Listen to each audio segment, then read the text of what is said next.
Welcome back to another episode of the Clappy and Frank Show. Today we're having a very special edition of the show, a Gimel Tamuz edition. Tonight is the Lubavitcher Rebbe's 32nd yahrzeit, which is shocking. It feels like it was just yesterday. I was telling my co-host Moshe the last few weeks we have to get a very, very serious guest that could represent the Rebbe and Lubavitch on the show. And I still have self-doubt, something I suffer from, and I did not have the guts to call Rebbe Elkanah Shmutkin, the executive director of Jewish Educational Media, commonly known as GEM. But my good friend Yossi Chayo, who was a guest on the show, who is the owner of Bellisimo Hatters and Kapatas, said, I think I could call him and I could make it happen. And I'm like, okay. I was a little bit reserved, and he called up and he was able to make it happen. So a very big thank you to Yossi Chayo of Bellisimo Hatters. GEM is an organization that has a very, very special meaning to me because the last 32 years, I personally... They pay you? You're an actor? We'll get to that in a moment. Okay. The last 16, 17 years since I founded my shul, every single Motzei Shabbos, I'm the one. I do not give it to somebody else. I'm the one that takes out... There used to be DVDs. They stopped making DVDs. But you connect the mirror, the phone, the this, to that, to the projector, and we play the Living Torah video. One of the projects of GEM is the Living Torah video, where every single week, never, ever, ever miss a week, they put out a 15 to 23-minute video of the Lubavitcher Rebbe. How 32 years later, they're able to still find new content every single week. Now, the Lubavitcher Rebbe published thousands of hours of Torah. They could only use stuff that were filmed. What's the total hours, Elkanah? 30,000? On video, about 5,000 hours. That's it. Audio, about 5,000 hours. But as you said, Shabbos and Yom Tov, off camera and off mic, there's a lot more. So 10,000. Only able to work with 10,000 hours of content. It's less than 10,000 because there's a lot of overlap between the audio and the video. Gotcha. So would you say about 5,000? How many SKUs? I mean, how many? Probably 6,000 to 7,000 total. I'm doing this off the top of my head. No, higher. Gut. Probably more like 8 because the overlap is not all that. So every Motzei Shabbos, Saturday night, we play the Living Torah video that they publish for that week. Now, over the last 17 years, there were times where it's like, in my encounter, they show something interesting that happened with the Rebbe, then they show like a sicha, and then they end off with like a personal story that somebody had with the Rebbe. But then there was a while, for about a year and a half, I think it went to like 78 or 80 episodes where they picked topics that the Lubavitcher Rebbe spoke about. Let's say mezuzah, a letter in the Sefer Torah, soldiers putting on tefillin. There were many, many, many such topics, and they put it out, and then they have to find stories and video clips of the Lubavitcher Rebbe. Now, the daunting task of Friday and Shabbos are not real working days, and Sunday, I don't know what a working day is. You got about 4 days a week to put out a video that's going to be watched in Jewish centers and homes around the entire world. Hundreds of thousands, if not millions. How many weekly viewers estimate Living Torah? We have almost 1,000 public viewings. Those, it's hard to count how many are at them all. So in the They're all different sizes. And there's a good few thousand, many thousand, that watch on gem.tv, but we know that it goes a lot further than that. So some shuls are 10 people in Chamara, some are 300-400. There are huge audiences that we know of every week. And it's being shared, a lot wider than the people who are, who are getting it directly from us. I just realized because of the smartphone era, it's probably the most group-viewed Jewish content in the world. Not even a question. I don't even have to use that. It's obvious. Listen, I have to step in. You didn't ask me any question yet, but because you brought this up, I just have to say something. There's a team of people at GEM who, exactly as you said, every single week, without fail, they put out a really high-quality, high-level film of the Rebbe that is layered, they're researching a topic in depth. They're putting it together into a really interesting, engaging film. They're putting serious material of the Rebbe in there. It's being translated and subtitled in multiple languages every single week. This team of people led by Rabbi Yitzchak Tzap, there's a whole group that works on it. I think they're incredibly talented, and they're not household names. Many people don't even know who they are. How long But this is before? one group within GEM that like you just nailed it. It's incredible how they're able to do this, and they should be celebrated. And I think carried on our shoulders. I've personally been into Rabbi Tzap's office multiple times, and in the conference room. He's an artist also. I'm telling you right now, if he worked for Google or these AI companies, he would be on a $3 to $4 million salary.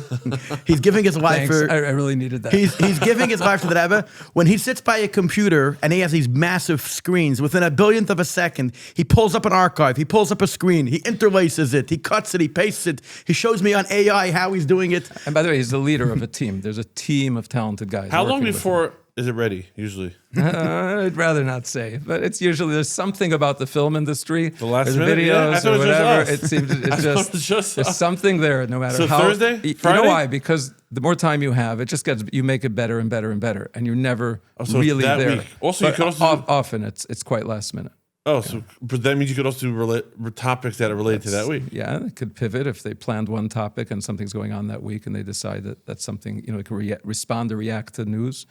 Then they'll do What's that. amazing? What's amazing about Gem is how they were able to work with technology, because it used to be they had to have everything done like 6-7 weeks in advance.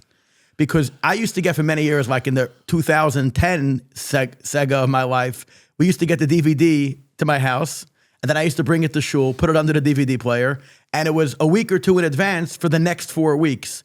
Today, sometimes something happens in the world where like a war breaks out, Rahman al in Israel, or something major happens in healthcare, or something major happens, and Gem, because now it's only the app, it's only digital, they don't do the DVDs anymore. And you told me, you said, I am never doing I called you up, can I still get the DVD? I'm bad with technology, the Wi-Fi is shaky. You said, we don't do the DVD anymore for the Living Torah. So you're able to, on Friday, you could have the guys work till the second alarm here, and they're able to do it. That might say Shabbos, you could already have. And here's my other question. Sometimes you have like a segment that you were going to do, and then something in worldly current events happens. I have a feeling you shelf it, and then you quickly change to 100%. So the pressure that you're working with is. Before. Sean, what's the first video of the Rebbe that exists? The first video of the Rebbe, Yeah. as in a produced video post Gimel Tamuz. No, ever. Like, When was the first time the Rebbe was recorded on film? The first time the Rebbe was recorded on film was all the way back in the 50s. The fact that the Rebbe embraced technology as a principle led to the fact that the Rebbe is the most recorded Jewish leader, I would say religious leader, period, in the history of the world. Not that the Rebbe told his Chassidim to record it, but the Rebbe told and taught that technology should be harnessed to serve Hashem, to teach Torah, really going against the tide in the entire Orthodox, certainly ultra-Orthodox Jewish world. And because of that, when a chassid sees an opportunity to use film, audio recording, eventually video, move forward to the internet and all these different technologies, the first thing that they think about is often, okay, how can I help get the Rebbe's Torah teachings and the Rebbe's words further out, which goes directly to the story of the founding of Gem. You want to talk about that? I want to talk about, before we get to the founding of Gem, I want to talk about the miracle of people pushing so much, we pushing for film and audio. People tell me that in the early years, the Rebbe was not so excited about people photographing him. And there were very few photographs being taken. My father says that when he got married, there were like 2 popular pictures of the Rebbe. Today, you could go on Gem and you could find thousands of pictures that you could buy off Gem, and they could have it enlarged, et cetera, et cetera. Do you know what the history is when the Rebbe maybe eased or got more relaxed with people photographing him? Because I see in the later years, you see people from the New York Times standing in his face for hours shooting millions of photos. Like my father's cousin, Mark. I mean, this guy was shooting and shooting and shooting for the New York Times. That doesn't look like the Rebbe was bothered by the story. As I understand it, first of all, the Rebbe was aware of and was just fine with the fact that there were pictures of him and recordings of him, etc. The Rebbe did not want there to be a situation where things are out of control. Like photographers, I can tell you of many photographers who I spoke to about their collections at different times or whatever. Just we're in touch with many of the people who did the recordings, those who are outside of Gem, and they said they needed to get permission from Rebbe Krinsky. Like it was known once you got the Rebbe said to J.J. Hecht after the Lag BaOmer parade in Tafshemem Daled, Benji Stock told me this. I verified it with him, like a year ago, just to get the story as clear and as clean as possible. That Tafshemem Daled, after the parade, that's 1984, the Lag BaOmer parade, the Rebbe came inside and Rebbe Hecht would go in to talk to the Rebbe about the parade or how it went or whatever, and the Rebbe said to him, there were so many photographers there. Like, who's in control of this? Who's in charge? Who runs the paparazzi? These aren't the exact words. I don't remember the exact words, but this was the theme. And Benji told me, because he was involved in the parade, that Rabbi Hecht told it to him immediately after he came out of the Rebbe's room. There were a few things, that were kind of more relevant. I think the Rebbe spoke about the fact that there were non-kosher animals on some of the floats, and that was before the Rebbe had really spoken about it publicly. And the Rebbe said, or maybe it was the fact that there were women in the marching band, like the Rebbe mentioned it to him, and the Rebbe mentioned this. By the way, those few sentences alone, there's so much you could go into. You could look at the video and say, look, there's women in the marching band, the Rebbe's standing there and waving. And many people could look at that if you don't know how to parse and process information or how the Rebbe handled things. You could look at it and say, what are you talking about? It's just fine to have, women in the marching band. And I don't know the exact situation, whether it was how they were dressed or if there's a problem in general, or I don't know. But the point being, in private, the Rebbe turned to somebody who was in charge of the parade or had a role in running the parade and said, this is a problem. The Rebbe was being filmed on TV for many years. The Farbrengens were literally on TV. What year? I remember as a child, we went on a Hanukkah vacation. We went, Vienna days. We stayed in Motel 6 at Holiday Inns, simple, in our broken down station wagon. We went to Baltimore for 2 days. And I remember watching Hanukkah live on the TV in the motel or hotel or whatever, and watching it. And even then, as a 6-year-old, 5-year-old, 6-year-old child, I was like, oh my God, the Lubavitcher Rebbe is on TV. It was so, I don't know if there was another Gadol in the world, like another Tzaddik or Gadol or Rebbe that would agree to be on TV. The Rebbe also spoke about when they made the radio, when Yosel Weinberg, Rebbe Yosel Olav Shalom, made the radio thing, there was like a famous thing where the Rebbe spoke about that there was a ketz, a significant time that Mashiach was supposed to come, and they printed the Likkutei Torah. People asked the Tzemach Tzedek, like, oh my gosh, what happened? They said, what do you mean? There was a Mashiach ketz, like something messianical happened that they printed the Likkutei Torah. And the Rebbe said this in the Sikha, where the Rebbe was talking about that they're starting a Tanya Shir on the radio. So not only was the Rebbe not against being on the radio or on TV, it seems like that's like a very, very spiritual thing that we're using technology for godliness. And that's something that you do all day, every day, your entire life, is you're bringing technology and you're using it to publish the Rebbe's works. Talking about the Lubavitcher Rebbe and talking about kapatas, the Lubavitcher Rebbe started wearing a kapata every single day after he became the Rebbe. So we have Bellisimo Hatters, who's a corporate sponsor of today's episode. Bellisimo Hatters not only publishes, not only manufactures the most beautiful, stunning hats in the entire world in all colors, shapes, and variations. Bellisimo Hatters also has the most beautiful, stunning kapatas. Right down the block from 770, the most stunning kapatas, lightweight Italian merino wool. Next door to the future Gem Museum. Yeah, we're going to get to that. Beautiful wool Italian merino wool kapatas and silk lightweight kapatas, off the shelf, gorgeous, gorgeous kapatas.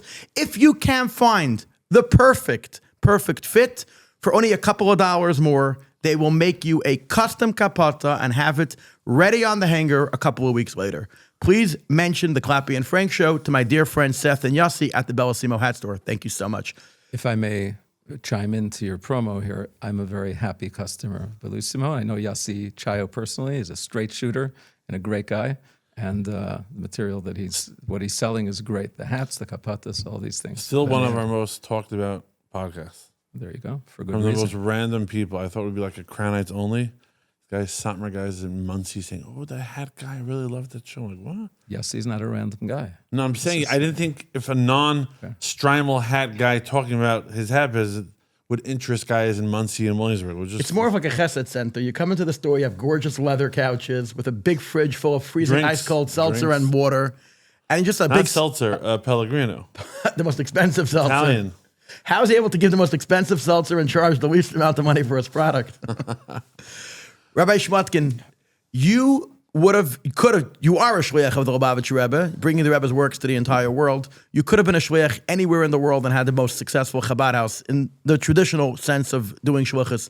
How did you choose this as your shlichus? I'm just curious about how it all happened. That was, in fact, the plan for the first 20 years of my life. In 1994, at Gimel Tamuz, I was 20 years old, and I knew about this collection of videos that was in the basement of David Krinsky, the founder's home, the founder of GEM in 1980. I hope we can get back to that. And I knew that there were treasures in there. I was very interested in it, and I knew that there was something very special there, and that people were thirsty to be able to continue hearing from the Rebbe. Some people knew it, some people didn't. In other words, I can't say people were running around the streets saying we need videos of the Rebbe, but you have to remember, we're 2 years after the last time that the Rebbe spoke at that point. There were 2 years where the Rebbe was not well physically and was not able to speak. And I knew that there's a huge source of inspiration here. And if we can get it out and get these materials in front of people, there will be a tremendous, there's a tremendous pent-up thirst for it, and that the Rebbe could continue to speak and communicate, and people could continue to connect with the Rebbe, and the Rebbe could continue to reach people directly. Of course, the Rebbe is reaching people through shluchim and through his teachings, but through the videos, people could be learning directly from the Rebbe, continue to do that.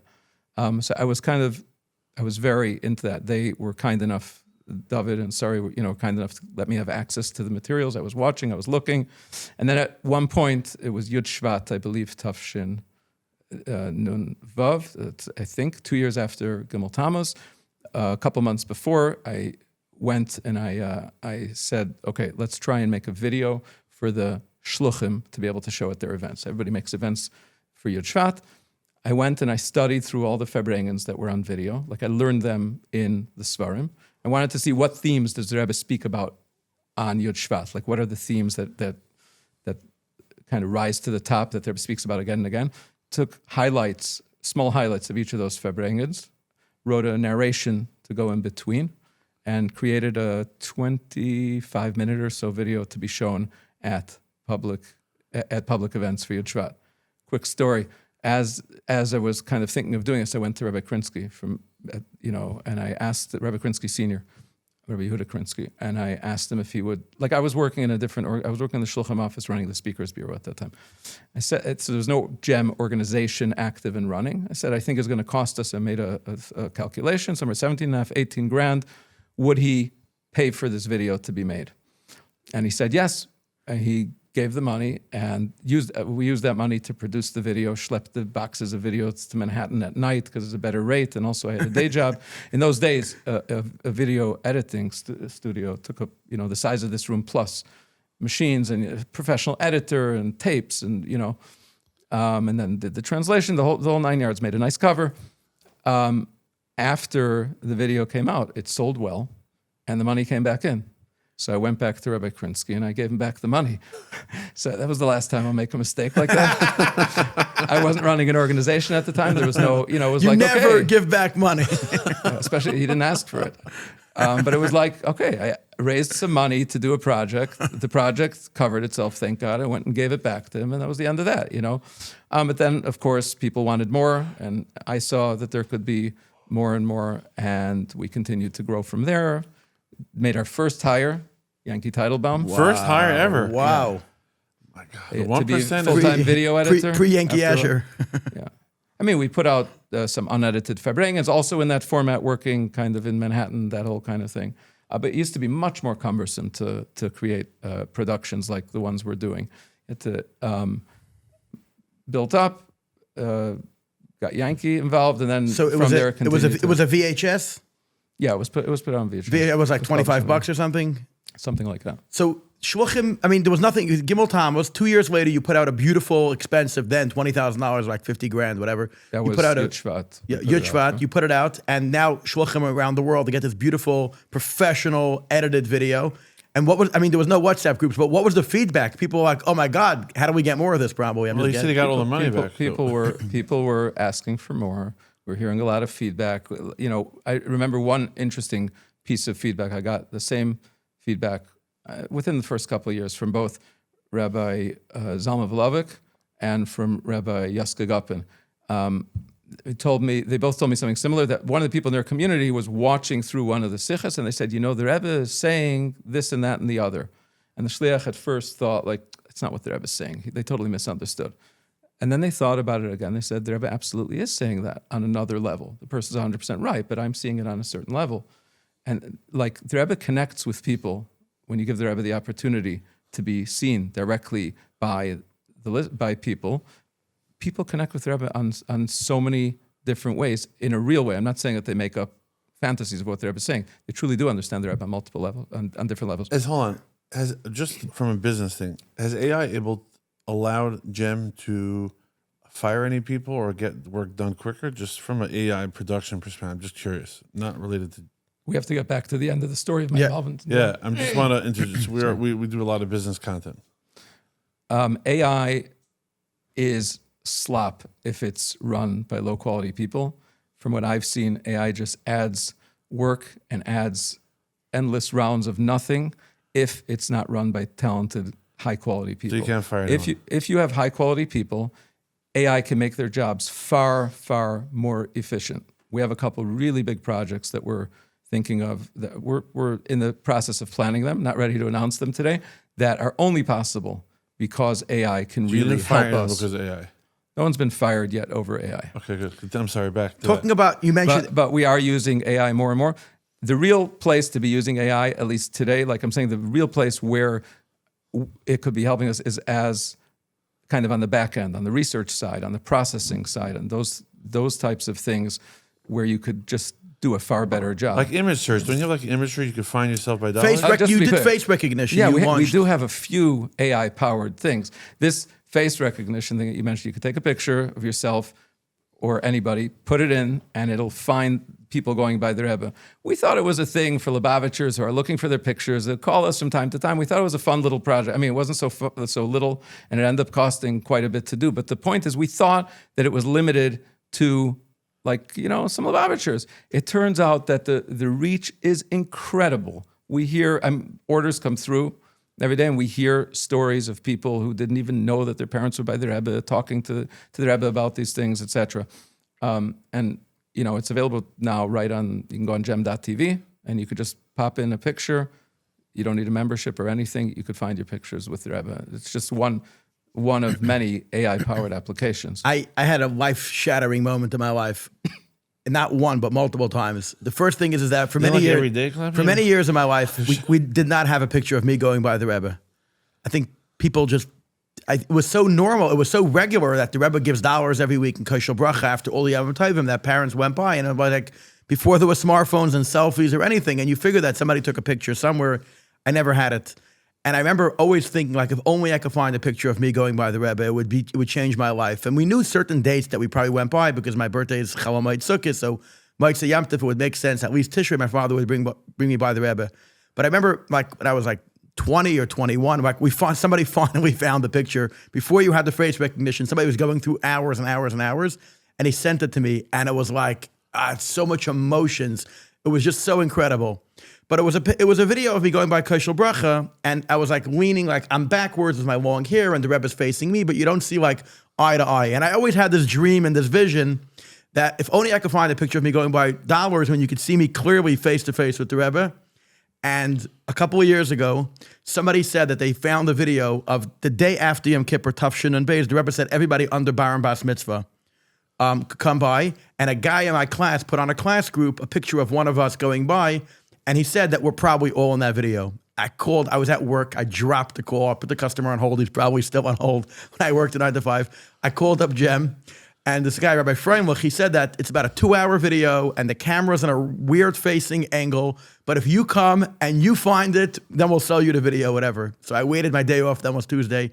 I woke up early in the morning, it was like the happiest day of my life, and he gave me a chair in the hallway. There's like a video machine. I sat there, not on extra fast, on like slow motion. I'm not leaving until I find it. I watched like 44, 45, 46, 47, like an hour and 15 minutes. And all of a sudden, I get goosebumps. All of a sudden, you see, I turned 5 like a few days later. So I'm 4 years old in pre-Winei Terra. You see this massive red briefcase with this like polka dot yarmulke. And you see me walk right by the Rebbe, and the Rebbe gives me the $1. I bought the video on the spot. I'm like full price, donation to Gem, whatever it cost, whatever. And it was like a life-changing moment. So people that are able to find pictures of their family members or their grandparents or themselves going by the Rebbe, it's not like you run an organization and it's a service. We went with technology and time. Each person that has this experience, you change their entire life. You change their entire family life. My sister Chani, who was only 5 years old, Gimel Tamuz, she was even younger, and she probably wasn't as like, whatever, she's busy raising a family. I reached out to Jem last summer, and I told her, and I said, how do we find pictures of her? She didn't have any pictures going by the Rebbe. And I told them, and they said, listen, we found recently your brother going like a month before his bar mitzvah because the summer was starting. Oh, Yechidus Klolius. The Rebbe used to have Yechidus for groups that were having bar mitzvah or weddings. They said that there's a good chance that your mother in the women's section probably would have been having your sister. So they asked me the date of the Yechidus and Tamuz, and it was Tishrei this summer because Elul gets put, the whole story. Anyways, the guy sent me a bunch of pictures and videos of my baby sister going by the Rebbe. And not only that, she's I think 1 or 2 years old, and my mother's holding her, and she's grabbing the dollar with the wrong hand, and the Rebbe said with the rechte hand, she grabs a dollar again with the left. The Rebbe gave like $3. It's like a puppet show playing out. She's grabbing dollars, or my groaner screaming. It was a massive show. The point is that, and I bought it, I posted it on the family group, and there was like thousands of comments. Everybody was discussing every movement of the Rebbe, every detail of how it happened. So you're literally changing lives to the next level. You opened a couple of doors there. I just want to, you mentioned about the help finding the video for you, for your sister. Last year, in 2025, we assisted 2,434 outside requests. They range from individuals looking for their videos to a journalist who needs help with something, to a filmmaker, to a scholar, to a writer. My nephew, Levi Shmatkin, who wrote that great book about emotional wellness, has material for authors that we help them with. To the Kinus HaShluchim, where we're that we have 3 people working only full time on helping outside requests. You used the word bought, that you bought the material. That column in our budget is minus $100,000. We I think cost us $350,000 or so, give or take something last year, just to fulfill outside requests. I think it brought in kind of from what you're able to charge $250 or something like that. But we see this as an important part of our mission. In other words, we're aware that we're not going to reach everybody directly. There are other projects, there are other films, there are other events. How many events were you at this year that showed a video of the Many. So some are just going and using something that's there, but many were assisting them, either in guiding them to the right clip or even editing it special or translating special for them, etc. So we look at this as a very important part of what we're doing. This is, thank God we have very generous sponsors, but just kind of to give you a perspective, the sales that we do, our budget is give or take, whatever, I'm going to give you round numbers, $5 million last year. $1 million comes in through sales. $4 million is donated by people who care and believe deeply in what we do. I mean, leading the pack are George and Pamela Rohr, who really have been our key sponsors from the beginning and on an ongoing basis. We have the Koldenkos from Toronto. But then it's through many hundreds of shluchim who give us on a regular basis. Who's Verbitsky? Michael Verbitsky is a sponsor. Every week, the first thing that pops up, Verbitsky. I feel like I know the guy. He sponsors a number of key things. If you see the feed at the oil this year, he's sponsoring it. That's curated special. So many people have their stories of getting answers from the Rebbe at the oil. That's another, yeah. Igris versus seeing a video at the Rebbe. Do we have a political take on that or no? We have a political take. Each of us do our own thing. I use Igris a lot. I open up, look at the mafteach, find something on the topic. But many people. Because you mentioned people see the Rebbe stories from the video. When somebody comes, if Gem Video is the right destination for answers versus Igris, when somebody comes to us and says, "I had a question about whether to be giving Gem for this project or that project," I got a letter in Igris that I'm supposed to do it. Like, who am I to disagree? Who's the guy from Yeshiva University? Herschel Schachter. Who's the guy? Herschel Schachter. Schachter. He said in a YU video that the Lubavitchers. The guy from Yeshiva University. He's the Rosh Yeshiva. Yes. You said guy? I said the Rosh Yeshiva. Yeah. My neighbor in Tannersville. He said that the Lubavitchers, a lot of times if they have a question, they write it into the Lubavitch Rebbe's letters to find an answer. So he said he goes to Tannersville and somebody couldn't find an English Kurdish, and they had to make a quick decision if they should put their child in a summer camp or keep them at home another year in Tannersville. And she story's so crazy. She opened up a cookbook. You don't have to tell it. She opened up a cookbook. She opened up a cookbook because she didn't have a letter for volume. I'm trying to get the ratings high for you, so just let it play its course. And she didn't have an English Kurdish. She opened up a cookbook, and it was blueberry pies. And she said she got an answer because she only makes blueberry pie when she's in Tannersville. But just she kept her kid home. Talking about Michael Verbitsky or the feed at the oil, Rebbe Refson tells me, and we hear it ourselves. Do you know how many people get their answers through the videos? I mean, we can't take credit for that. The Rebbe obviously had a plan. Going back to the dollars, by the way, because it's Erev Gimel Tamuz, so let's just focus on this for a minute. The Rebbe said about several of the kuntresim that he gave out, this is in order to be a maskeres netzach, an everlasting remembrance of this meeting that we've had. The fact that the Rebbe allowed thousands and thousands and thousands, there's hundreds of thousands of photos of him one-on-one with people. I, like you, did not have pictures of myself with the Rebbe. It didn't, for some reason, believe it or not, I wasn't so interested in it. I had my relationship with the Rebbe. That's it. I'm into pictures of the Rebbe, but not pictures of myself with the Rebbe, really. But I saw what it does for my children. That connection, that there's a picture of Tati as a child with the Rebbe, right? And there are hundreds of thousands of people like this. I think, to me, it seems that the Rebbe was part of the Rebbe's cheshbon is the fact that, during this time, these points of connection, the dollars, the kuntresim, the photos of so many people with the Rebbe would be able to continue to be a personal connection, a tangible, physical connection Was it one that we could have today. for all the Rebbe dollars or different? Chaim Baruch Halberstam, WLCC, great friend, and so he took the videos and the photos. There were times that other photographers also joined. If Levi Yitzchak Freden was in town, he joined. There are pictures from Yossi Malamed. There are different photographers who came and went, but the steady kind of house photographer for the Sunday dollars and lots of other things in 770 kind of was Chaim Baruch Halberstam. And they would sell it at the time? What was the program? The dollars videos were private, always were. Kind of, you could only get your own. And the pictures, same thing with Machne Yisrael. like 92. A photo I'm trying to, during dollar times, you just buy it from these During guys? dollar times, the next day in could WLCC, buy there were your hundreds own. of albums, and it was $5 a picture.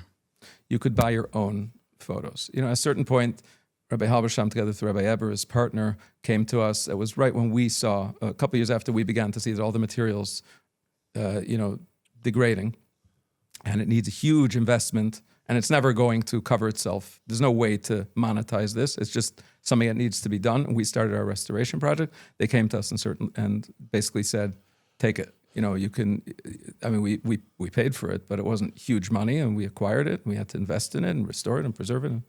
As a non-for-profit and as a spiritual organization, how do you interact or deal with people, let's say, who steal, quote unquote, content from your organization? Do you say, it's amazing that they're sparing the Rebbe's message, or there's certain, you guys invest real capital into restoring and creating, and what's that relationship like?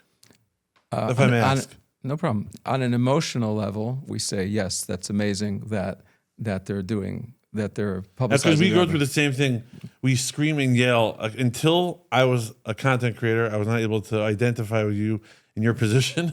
But now when people steal our videos, me and the Clapper was like, are we happy they took it? They not only steal. They not happy? They not only Are we steal our. happy? They not only steal our videos. They don't give us credit. So we don't give us credit. And number two, buddy, we don't. You can speak to like the big singers, the entertainers, this and that. They'll give you this, how they feel about these things, etc. We're not bitter about it. And how do you juggle that? So it's a very good question. We're involved. We're here to publish the Rebbe, to put the material out, to accessibility is our really big thing. We want people to be able to access the material. However, you can't have the ownership without exercising some level of responsibility. Never mind, let's take it on a few levels. You mentioned money. We've invested $60 million into the content over the last 30 years. 60 million. Depending on how you count, yeah. Wow, I believe you're saying 5-10 million a year. That's whoa. The acquisition, restoration, preservation, and then the development of the content. Okay. Now, all the material is available from us for free, so there's no reason anyone else has to kind of republish the materials. Everything is all the raw materials are available for us for free. Besides for the private parts, like the dollars that you mentioned, which are private conversations with the Rebbe.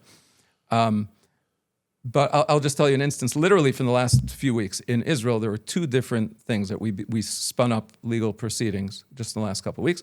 One is a film that, a trailer went up on Channel 8, that there's going to be a film about the Rebbe. We happened to know the individuals. They had been speaking to us when they started working on this film, and we essentially sent them. And we also knew what the content was going to be. We got enough regards from around. And we said, listen, we own the material. Legally, we've done everything the way the Rebbe used to tell Kahas. We filed copyright registrations. If we're not going to exercise our ownership here, then we may as well roll over and go to bed. You have to, if you own something, together with it comes a responsibility, or you're going to say it's all Hefker forever. We had another one. There's an anti-Chabad organization in Israel, just a couple of weeks ago, they put out a thing using a photo that's owned by Jem, where they, they manipulate the way the Rebbe looks, try to make it look very ominous, and I'm not going to go into it. We sent them a letter. You can't use this photo. We own it by copyright. So actually, going forward, we're going to have to exercise. There's two things. First thing is maybe issuing guidelines or suggestions and helping. Let's talk about well-meaning Lubavitchers understand what the lines should be. There are things that maybe people don't think of. Just now, Gimel Tamuz, I'm sure they were well-meaning, but a number of shluchim were using AI-generated images of the Rebbe. Something a little bit further out. Okay, this is a great way of illustrating what I want to say. There was somebody on Instagram put out a clip of a story of the Rebbe with the Knicks with basketball, and he had a photo, AI-generated photo of the Rebbe with a Knicks baseball cap. And so there's two ways. The first thing is you could just pull the legal, thing and say, we own that photo that you made it from. It's illegal, take it down. But the first way to do it is, you write him a nice message. Cease and desist? No, nicely, but it's not respectful, kind of. And we suggest that we'll be happy to supply you with a photo of the Rebbe, but we suggest that this is not, he said a few people had contacted him, but kind of as the owners, we could say it with a little bit more authority that we're guiding. He said, okay, I didn't realize, and he was sure, and he promised, and he swore, this is super respectful. I don't understand what you're saying. I mean, if you'd see the photo, anybody with any sensibility, I would think, would say that. But that's one of the points of getting back to your question. Different people have different sensibilities. If I would say a picture of the Rebbe printed on the hood of someone's shining new car, printed on the hood, is that okay or not so okay? Not okay at all. Okay, but the Lubavitcher in Israel who did that, he thought that that's very respectful. It's my beautiful, shining, spanking new car. Do you know what model it is? It's so respectful for the Rebbe to be on there. Or if there's a booth in front of 770 that below the window where you stick your head out, there's a picture of the Rebbe down by the floor under. So there's a person in there. I guess it's an information booth, and there's a picture. I'm sure the people who did it were doing it to be respectful. Or we can keep going a little further, but you shouldn't need guidance from the Rebbe on this, frankly. You wouldn't do this, I think, to any human being. If you just think of the Rebbe as a person who's deserving of respect, probably many of these things wouldn't happen in the first place, but they're happening. And so the first thing we need to do is just get a little bit more vocal and out there. Nobody wants to get out there feeling, I'm telling people how, what they should do, or I'm in control. But we definitely see that we have to guide people as to how to use photos, videos in appropriate ways, etc. And where necessary, we are going to have to exercise, some of the ownership in a legal way, so people take us seriously. And you have to realize, we are the only people who can do it. So if you go back to that story of J.J. Hecht that we mentioned earlier, right? Like, if anybody's going to do it, we're the ones who can do it. We obviously don't like doing it all day. We want to be focused on putting things out, but it's also going to be our responsibility. Are you still buying content now? If some photographers or people come up with... If people come up and come to us, or if we learn of something, we'll... You bought many collections, or you own many collections. You own one of the most famous collections that you own is Yassi Melamed and Freyden, Levi Freyden. Levi Freyden used to photograph and video the Rebbe, probably, and there was film those days, probably tens of thousands of rolls of film. My father said he would just shoot the entire Tishrei year after year after year. I don't even know who gave him the budget. But Rabbi Freyden, Levi Freyden, was a very chashaviyad. The Rebbe one time offered him a ride to come in his car, and the Rebbe said they'll turn over the entire 770 if they find out. It's a video, right? Freyden said that back to the Rebbe. He's filming the Rebbe as the Rebbe's offering him, yeah. So, they'll turn over 770 if they find out. But the Rebbe had the Rebbe really loved him. My father said that one year by a kafas, my father saw it. One year by a kafas, the Rebbe was looking around and making cute gestures with people that he was close with, and the Rebbe looked at Freyden, and he picked up, he's holding those body cameras, those big cameras, and the winding the camera and the picture mode, and the Rebbe went like that, and the Rebbe said, no, you can't get photos of this. It's such a shame. It's a chastera. So you own the entire Freyden collection. He was like a pioneer, a visionary. My father, this is known. He used to go back to Eretz Yisrael, but I don't know any type of editing or what he did, but he used to go around and go to kibbutzim and moshavim and advertise nights with the Rebbe, like an evening with the Rebbe. Like today we have Living Torah, an evening with the Rebbe, and he would make events where he would show the video. They would shut off the room in the auditorium or the gym, and then they would show like videos. Charge entrance fee, and that's how So we pay for his. how much of that collection, you own the collection, you legally own it. I'm just curious, behind the scenes, how big is that collection? That collection, so he started in 1975, so it's Tishrei Tavshalom Vav, all the way through Nun Beis, with the exception of a couple of years. Remember, it's film, not video, so it's not like it's 5-10 hours per. It's a few minute Tishrei. reels. It gets longer through the years, but I'm saying like you film a couple minutes of each scene. Film is expensive, and you don't do it like video, where it's very cheap to just go for hours. And then he has from all those years, from starting in 75 through 92, and then photos. If I recall correctly, the number is about 160,000, if I'm not mistaken. I might be confusing with the different 160,000 photos. I might Are be you on the confusing, I LL think. tablet or not yet? Not yet. Clappy. We want to get on the Are they LL racist tablet. against Chabad? I don't know. We want to get on the We're LL not tablet. on it. Jim, at least I have to tell you, Jim should be it's on very it. Jim should be on it important. before For me. sure. I just want to I make have that to tell clear. you, it's very, very important. How do I know? Because through the years, there have been so many conversations that started directly with LL, and we're here and we're accommodating. Oh, you We're saying- are in contact. Well, they contacted us through different people or whatever. And like the last time was right before, is actually during it was after October 7th, when LL is now, much more privately owned. It's a different type of company than it was before. you know what? They came to us, they were interested, we were speaking, and then there was like some type of attack and everything got thrown off and whatever, and they never resumed. We're here. We're very eager to make this work. Nobody asked me to say this. I'm a frequent flyer with LL. I'm less than 2 weeks ago. I got back from LL. LL, listen very closely. Listen very closely. I sit through your flights for 12 hours each way with all the draying cup and all the landing gear until you land, until you take off. Your tablet on the plane has so much content. So much content. You could delete 90% of it. Nobody wants it. Nobody watches it. We want gem videos on the content of the Lubavitcher Rebbe. Wait, I don't want the Rebbe on the tablet. The Rebbe belongs on the seatback screens. That's what I'm talking about. Oh, I thought I'm you talking about the meant- screen. I thought they have tablets No. for Maybe first okay. class. I would never know about such a thing. The back of the screen. They had hundreds of shiurim. We want gem. Only gem. Get rid of everything We else. selected material for them because there's probably some material that's more suitable for this audience and less. If they did a survey, we're ready. 100% of the people flying LL, they all want gem to be Connor, on can the we talk tablet. about that museum, or we don't want to talk about that? I You can see talk the about land it. there, You and can how talk- much does it cost? I want to go back to, if I may, because you Because opened up something Bellisimo, I important. was thinking about the little, the We'll future get- gem we'll get museum. there I'm in a sec. waiting.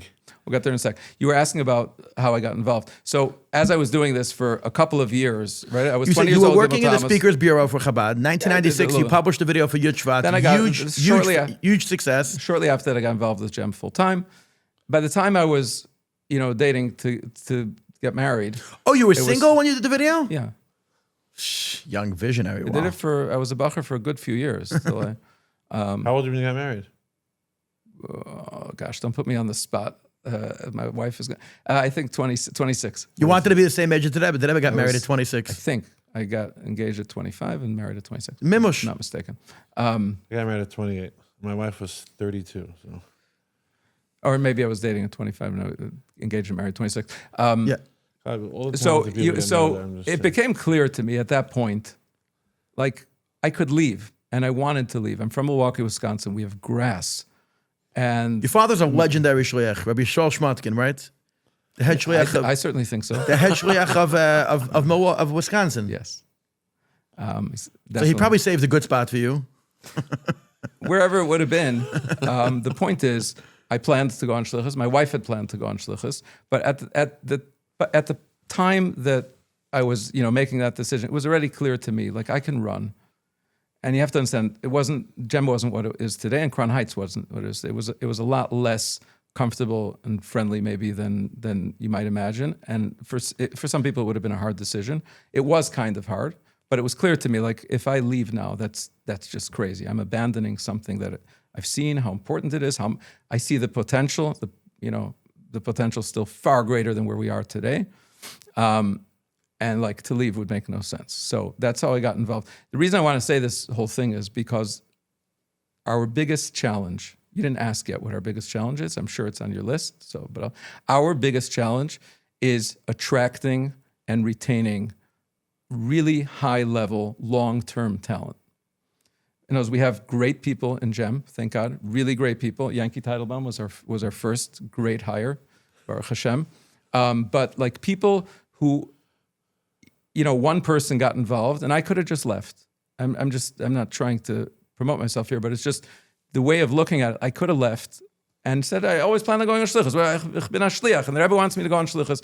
And really, again, looking back, maybe it's easy to say that was an easy decision, but at the time, I was just getting my hands. But no, I had to do this. There are people who we speak to, or even some who we've hired in GEM, who high-quality people want to go out on shlichus specifically, and they don't necessarily understand. This is a challenge for us, and we're trying to bridge that gap. Remote doesn't work? First of all, remote might work, but I'm talking about even remote. Remote doesn't work as well as, like if you're talking about somebody who really owns and leads an area of GEM, a project, to the extent we have good people, we do amazing things. Connection Point that you mentioned before was launched because there was a great person who took it and launched it. He actually moved on, but there are other people running it now. But the different areas of GEM, if not for Yitzchak, Tzap, and team, there would be no living Torah. So if we have a vision of getting the Rebbe to all of humanity, and we do, but we need great people to be involved there.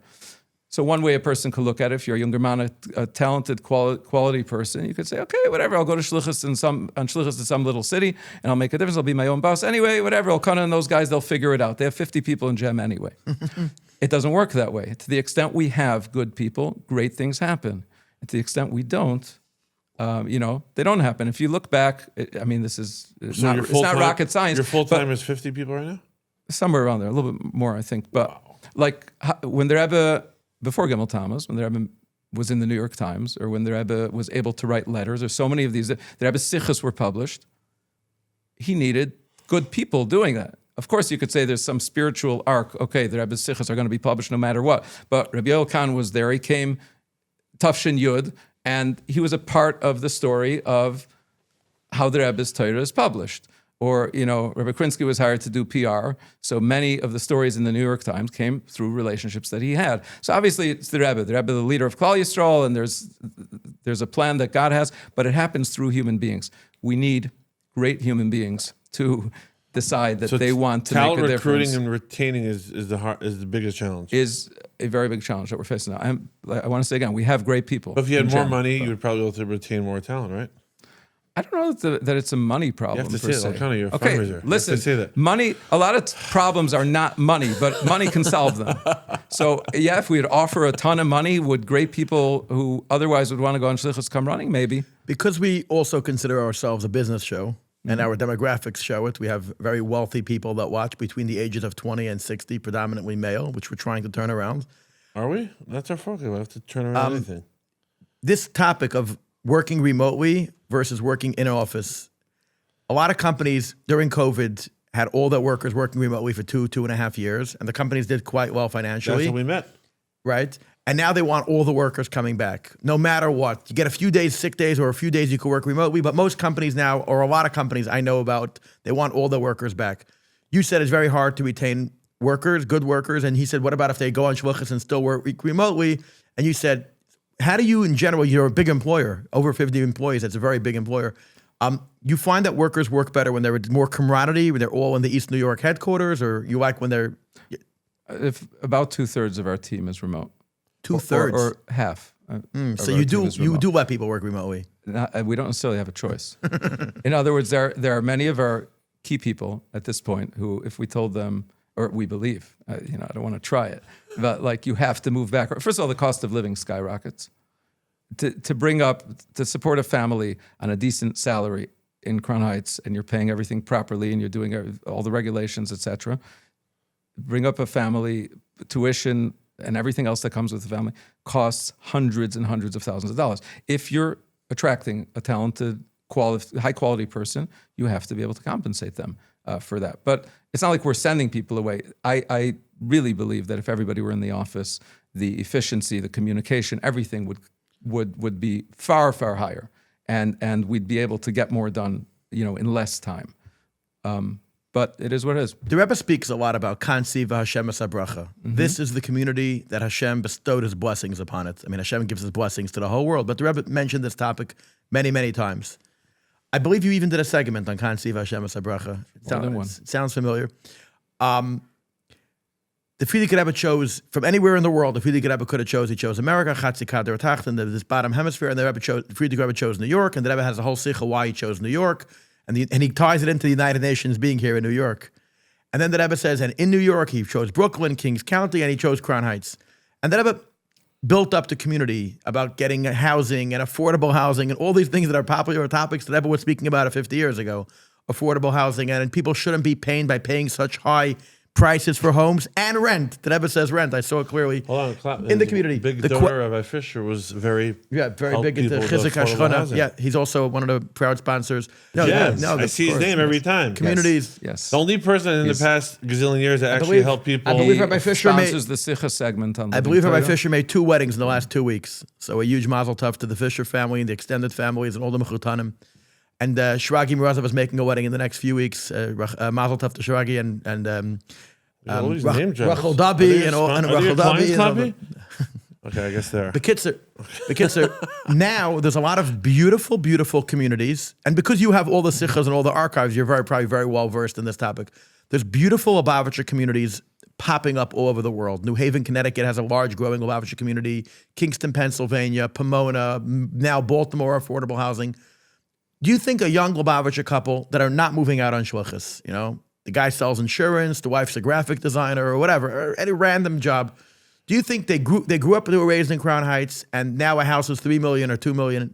Is it the proper thing? If they would ask the Rebbe, should we pick up and move to Baltimore or Pomona or New Haven? What do you think the approach is today, or it's a case by case? Or so I got this very often in many areas. What would the Rebbe say?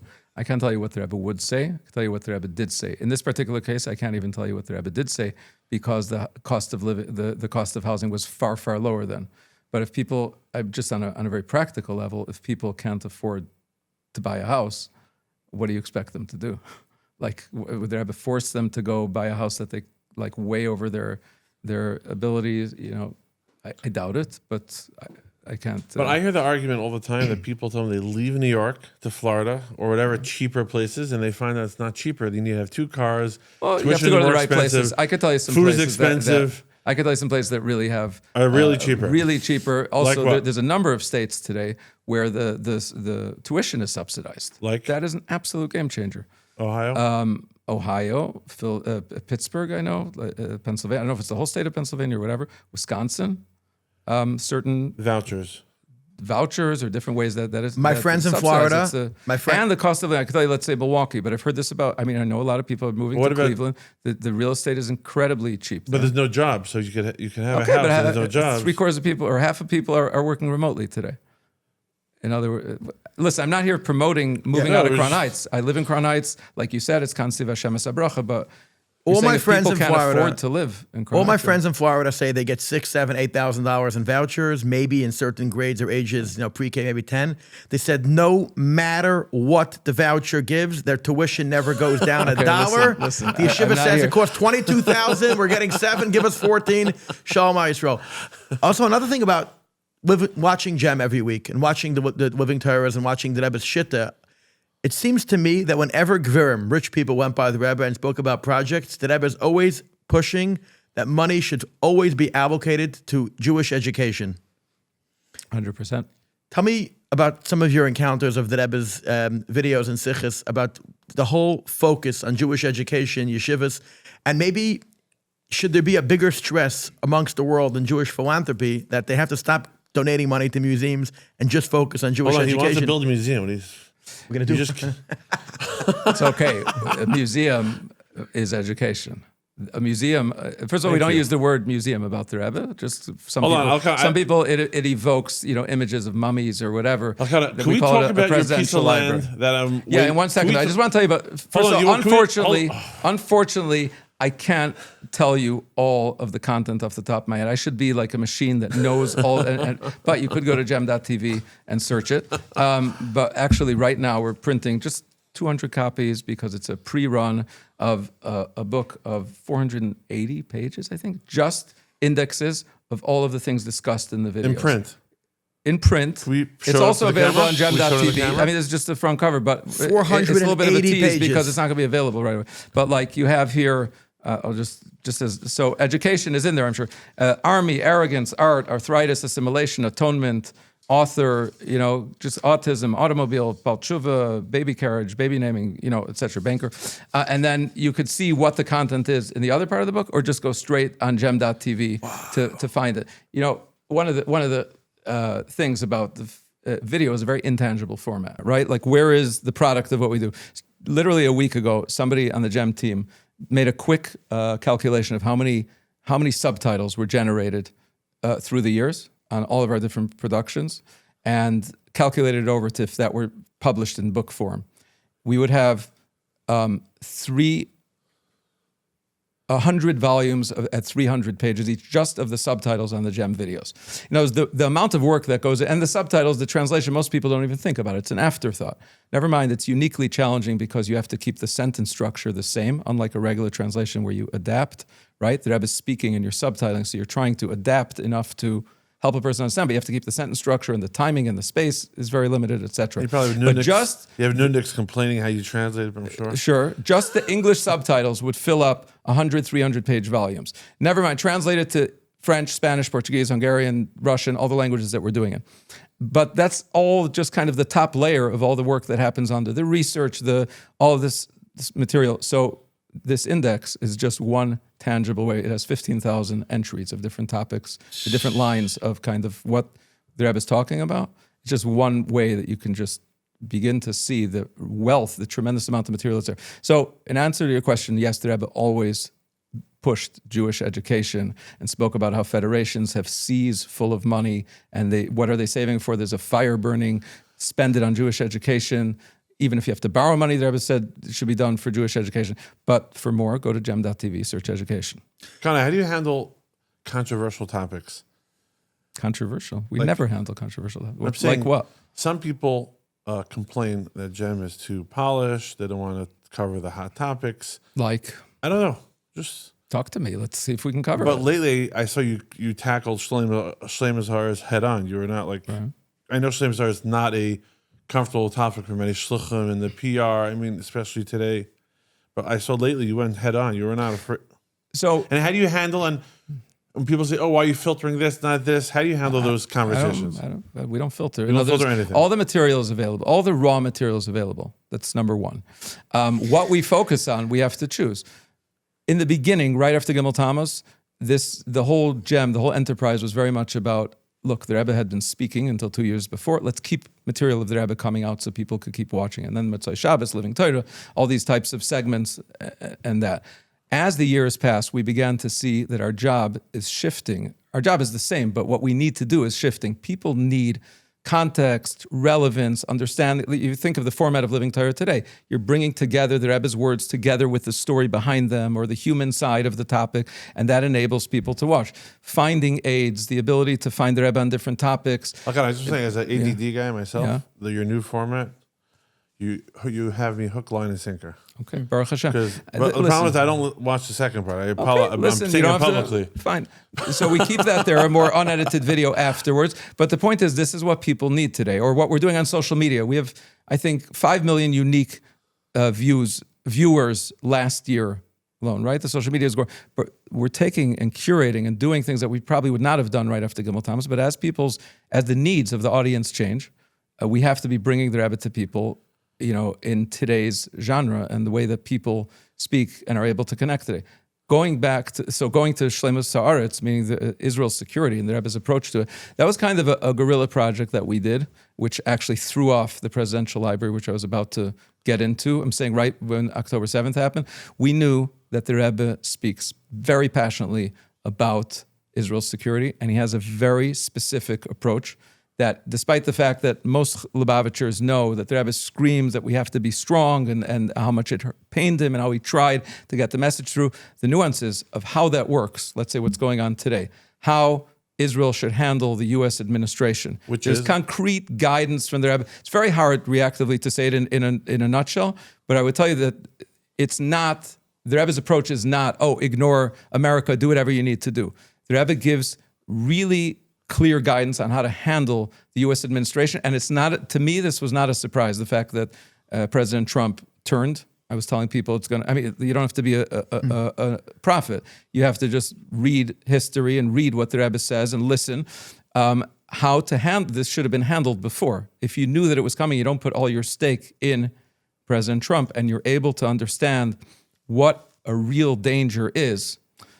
After October 7th, there's a very well-known quote now from Bibi where he said, "If we have to fight with our fingernails, that's what we'll do." Right? When the Biden administration was not ready to provide arms. If Israel understands and recognizes some of the other threats that are around it and communicates it well, which is the job of the Prime Minister of Israel and all of Israel as a whole, the entire society from top to bottom, to communicate that this is not it's unacceptable and you don't budge from it for a minute, and you're firm about it, the Rebbe says America will come around. When you waffle, and it's not so easy because there are other parts of Israeli society that are always kind of trying to undermine. But when you're clear about it and you're consistent with it and you understand that it's the truth, the American administration will come around. And that has happened consistently. There are examples that the Rebbe points to in real time as they're happening, that when Israel is firm, it could be, you'll have they will withhold arms for a while or things like that. People don't know this, but basically everything that's happening now happened numerous times before. The Reagan administration turned on Israel in the middle of the Lebanon war, and they withheld bombs. Same idea as what happened a couple times in the last couple of years. So if we could AI summary, what's the Rebbe Shita on Israel and security of Israel? Give us 30 really, you seconds. can't do an AI summary. First of all, you put out a video. We have a series of 3 videos. You're saying the Peace Upon the Land came out 20 years ago. We were into Israel. We were into Israel clips? security for a long time. We had a whole bunch of videos. I've always had a strong interest in this topic because I saw how passionate the Rebbe was and how much of it was on video. Give us a 30-second clip. I mean, What's the 30-second is you need to be a proud Jew. You need to have your priorities dictated by Torah, not by the media and not by what's going on social media. And you need to have clarity on what Israel needs to do and not to receive that clarity from So does Israel give away the President land, of the United yes or States no? or anywhere else. Israel give away land? Land is vital for security. It's the number one security tool. You cannot sacrifice lives for land. How do you know that? Go to military experts, true military experts, not ones that are already tainted by politics. And the Rebbe explains that whole approach. There are three videos. There are 3 videos in a series, 3 pillars of Israel security called the Rebbe's Roadmap to Peace on a channel called Enduring Peace. I'm saying so people could see it. But with America, we didn't produce yet. Rebbe Shita on how to deal with America. 30 seconds. Once you understand the thing of Jewish pride and understand that certain moves that you're going to make are absolutely suicidal, then you realize you don't commit suicide to impress your friend, even your best friend. So America is Israel's friend, so there are certain lines that you cannot cross. Like? You cannot pull back or stop bombing or an invasion or something that was planned, that you need to go to the end because the President of the United States called. And in the end, this is the interesting thing, in the end, by acting this way, you're not sacrificing your relationship with the United States. You're actually going to be strengthening it. America needs a strong ally in Israel, not a compliant one, not one that's a good boy that always follows it. Israel needs to do from time to time the wild thing, the thing that America doesn't like, and that actually strengthens America's position too, because then the other countries need to turn to America and say, "Could you restrain these people?" And the Rebbe explains all of this, by the way, some of it publicly, some of it in private audiences. No chassid of the Lubavitch Rebbe would disagree, chas v'shalom, with a single word that you just said. I just want to say something because this is probably going to be a very, very heavily viewed interview. Everybody knew and everybody knows that a guy like President Trump at a certain point is not going to be Israel's best friend like he's been until now. We knew that day is going to happen because it happened with every single American president for the last 80 years. I just also want to mention that there has to be a tremendous amount of hakaras hatov to our dear President Trump. He made the Abraham Accords. He moved the embassy to Jerusalem. He's given Israel every single weapon under the entire sun since October 7th. Unlike the Biden administration, he's been sending plane roads, sharing vital intelligence. He now went to the G7. He wants to impress some of our Arab brothers and sisters. He's saying, Israel should be more careful. All of a sudden, yesterday, every platform on social media, he's switching on us. He's a backstabber. Everybody, take a back seat. What can I say I have- happened Calm before? down. I have to tell you. Calm down. I think Trump is an None of- amazing guy, and he'll be there for Israel. Like, everybody should take a deep breath. He's 100%.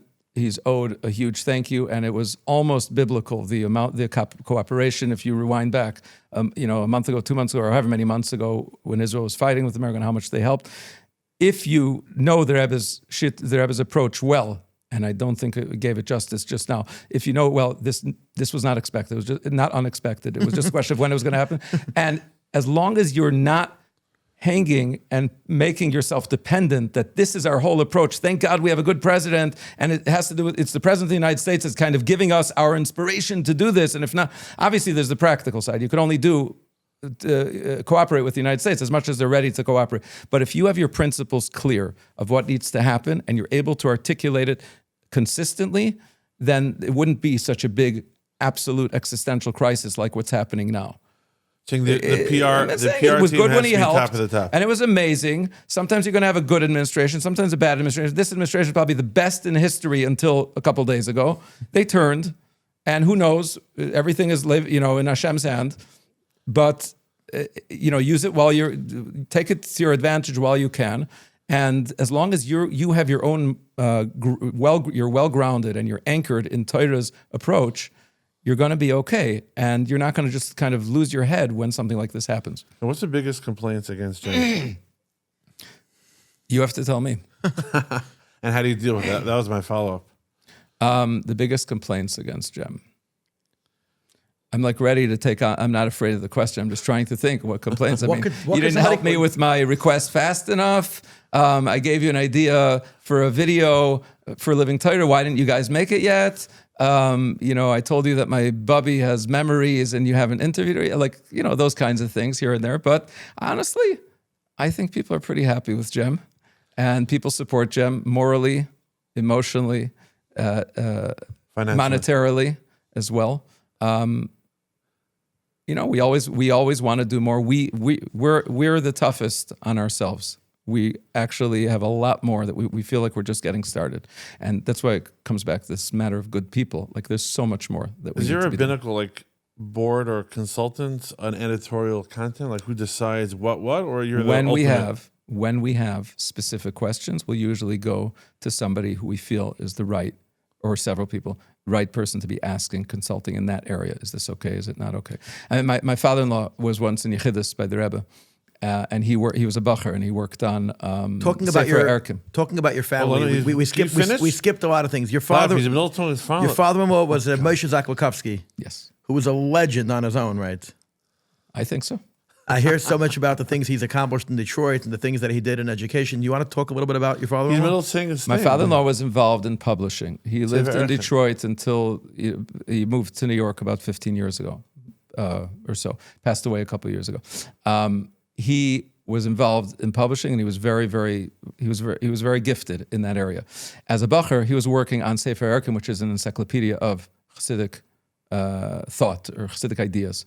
And it was something that the Rebbe was pushing very, very strongly. The whole idea of encyclopedias and indexes was something that something the Rebbe pushed really hard. Is that why you're publishing? Actually, believe it or not, the introductory pages of this, the first 3 pages, are quotes from the Rebbe about the value and importance of index, and the Rebbe actually praising those who have a talent for making indexes because it's a unique talent. The Rebbe himself made indexes as a younger man.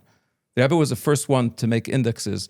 When he was in Paris, he was writing indexes.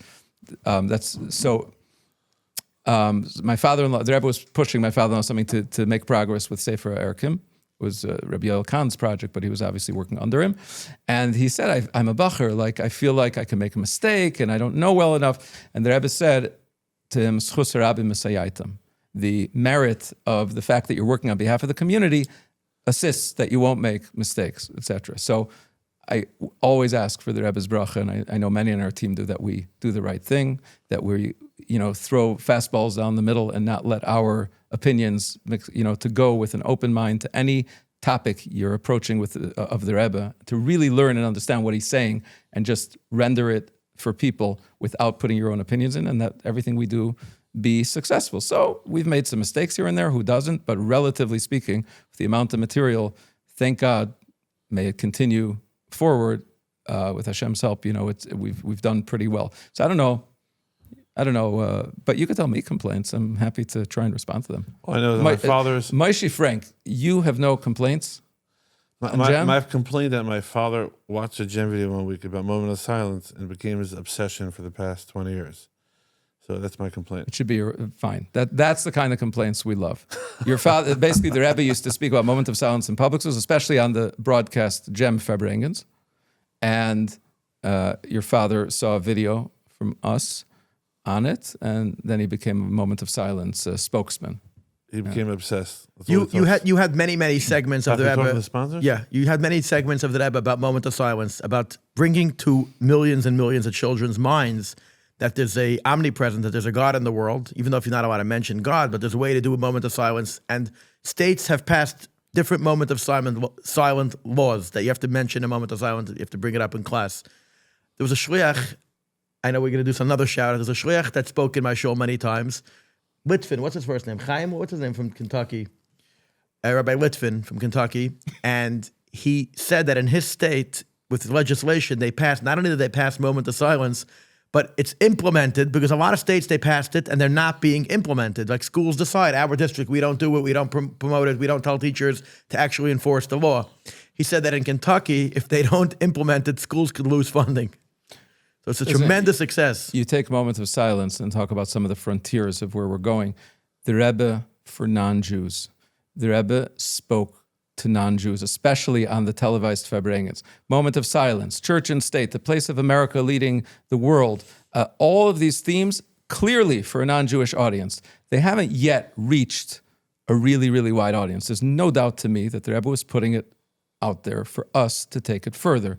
And I can't tell you how many shluchim I've heard from that they have non-Jewish people who they know, not crazy, Bnei Noach, whatever, type, like normal, level-headed non-Jews who are looking for the Rebbe's guidance for how to bring up their kids, for what to do to, America, everything is so confusing. The world today, society is going crazy. And the Rebbe gives answers to that. However, like in all the other areas we're talking about, we need to learn the skill of how to curate the materials and to bring it to a non-Jewish audience. It's not just the same as, okay, take a Farbrengen, subtitle it, take a sikh about Sheva Mitzvahs, put it out there. You have to be very cognizant of the audience, and you have to be seeing and testing and figuring out how to get the material up. But there's no doubt that there's a huge world out there, Moment of Silence, and a whole bunch of other related topics that the Rebbe speaks to that the world's waiting to discover.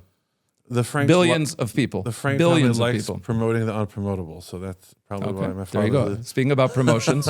Talking about promotions, we have wonderful, wonderful corporate sponsors that keep the show up and running. I want to give a special shout out to my dear friends from Pure Ave. It's a Chassidische company.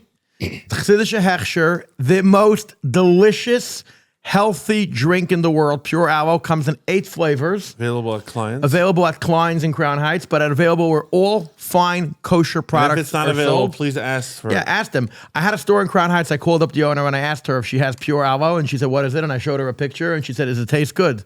So I'm saying this on the record that every flavor of Pure Aloe is delicious. Refreshing, comes in the 16.9 ounce travel size, and it comes in the 50 ounce bottle for your Shabbos tables. It's a product I enjoy immensely. It's healthy. It has every nutritional and quenching benefit you could have. The owner is a huge Baal Chesed. Owner is a big Baal Chesed. When you support him, you support all the Shabbos guests.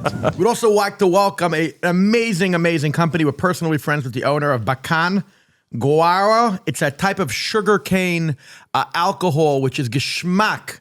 It's delicious. It's refreshing. It tastes good. Great for Farbrengens. Great for Shul Kedushim. OU. Great Hechsher. Incredible product. Also, when you go to somebody's home in the summer, you want to bring a nice gift box. It's a great quality product. Show the bottle. This is a gift box. Gift box with 2 different flavors. Bacán Guaro. It's sort of like Arak. Have you had it yet? Yeah, we had it at the show we were at last week when we met them. Delicious. Delicious. It smells good. It tastes good. It's pleasant. Beautiful packaging. Distributed by Royal. Royal Wine. By Royal. It doesn't get better than that. Welcome to the Clappy Fro show, the Bacán. And we have CH Butcher and the CH Restaurant on Troy Avenue. So they have their incredible, gorgeous, scrumptious restaurant in Brooklyn on Troy Avenue. You do not have to go to the city.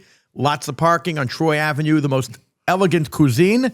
And then they have their butcher shop on Albany Avenue with the freshest American Angus beef checked locally by Yereim and Shlemim and Butkim in Pennsylvania. American Angus beef, not the Argentinian stuff, the American top stuff. They also have a frozen section stuff, wonderful samabuska, beef pierogies, and they also have all types of cigars and other amazing quality products in your frozen section of your store.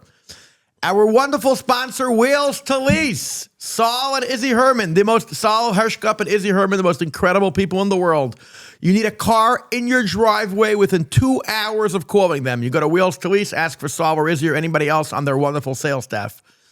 Nissan Sentras, Nissan Altimas, Hyundai Sonatas, all the popular cars. You're going to have a car drive-in? Like you're holding up all the products. I thought you'd hold Honda up some... Odysseys, Toyota We should have Siennas. some small model cars. It's a good Recently, idea. a friend of mine got a GV80 Genesis. There's nothing, the high end, the entry-level cars, their pricing is always They buy off leases. the best. They buy off leases. They get you good deals on if you went over your mileage, they figure it out for you. Like my famous story with my friend that was 20,000 miles over. They got rid of it, no money at all. Had a new car in his driveway the next morning, Erev Pesach.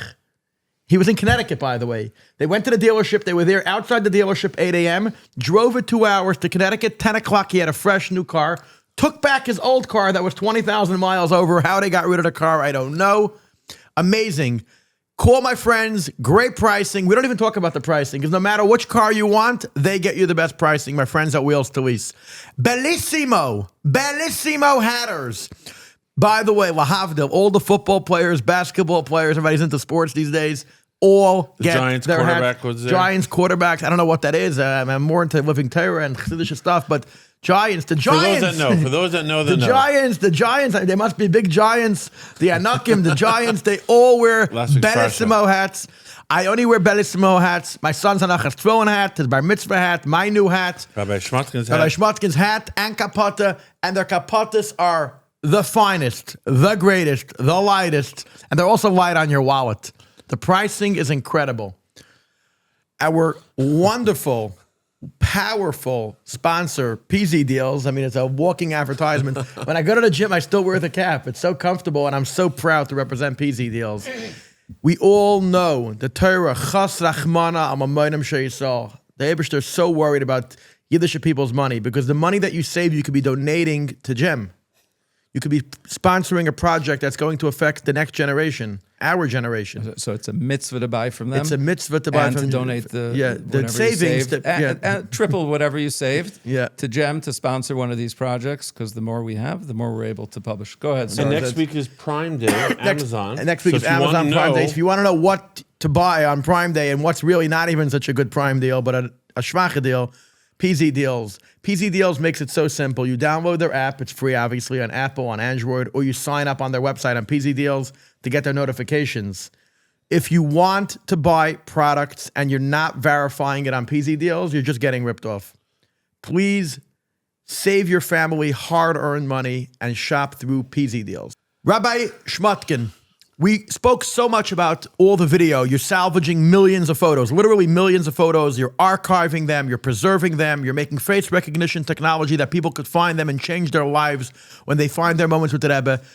The tens of thousands of hours of video production, you took thousands of hours of the Rebbe's video. You make it tangible that millions of people could watch weekly videos of the Rebbe. I'm also noticing that you have a nice collection of books. So you spend so much money on a book called The Early Years. Classical book, fine book. Anybody that appreciates fine journalism and research, this is a book that You let him talk about it? had to talk about the Rebbe's early years. Tell me why you decided to also go into publishing besides just video. That is a good question. In other words, our lane generally is audio, video, photos.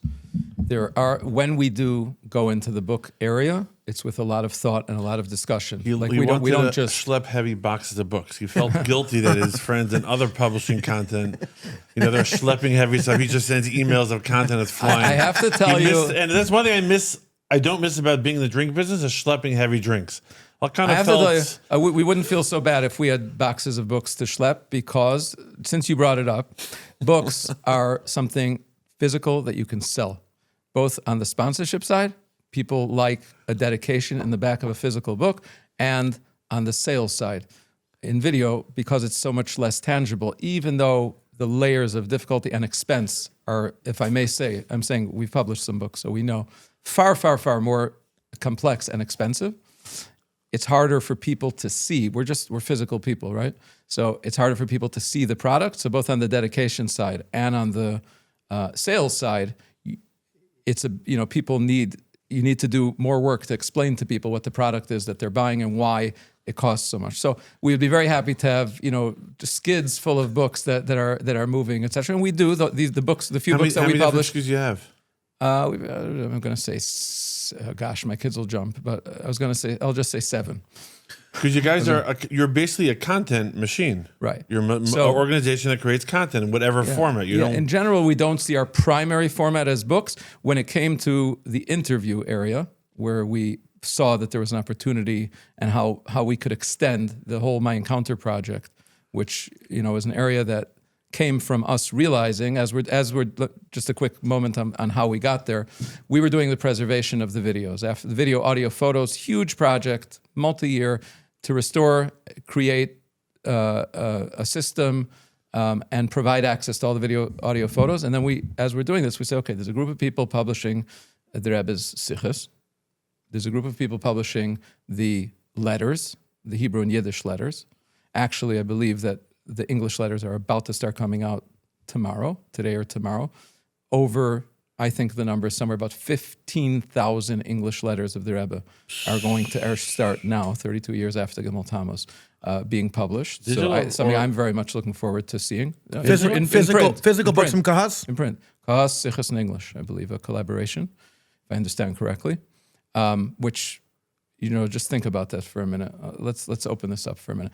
The Rebbe wrote, I'm going to just say 40 to 60 Hebrew and Yiddish letters per week that are published, or maybe 30 to 60, in addition to all the bar mitzvahs and weddings and this and that, of which there were hundreds and hundreds and hundreds a month, if not thousands in later years.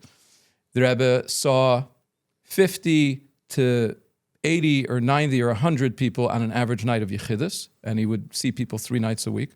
Later years, I think 2 nights, if I'm not mistaken. The Rebbe would farbrengen on average, let's say, once or twice a week. So he both prepared the farbrengen and he delivered the farbrengen.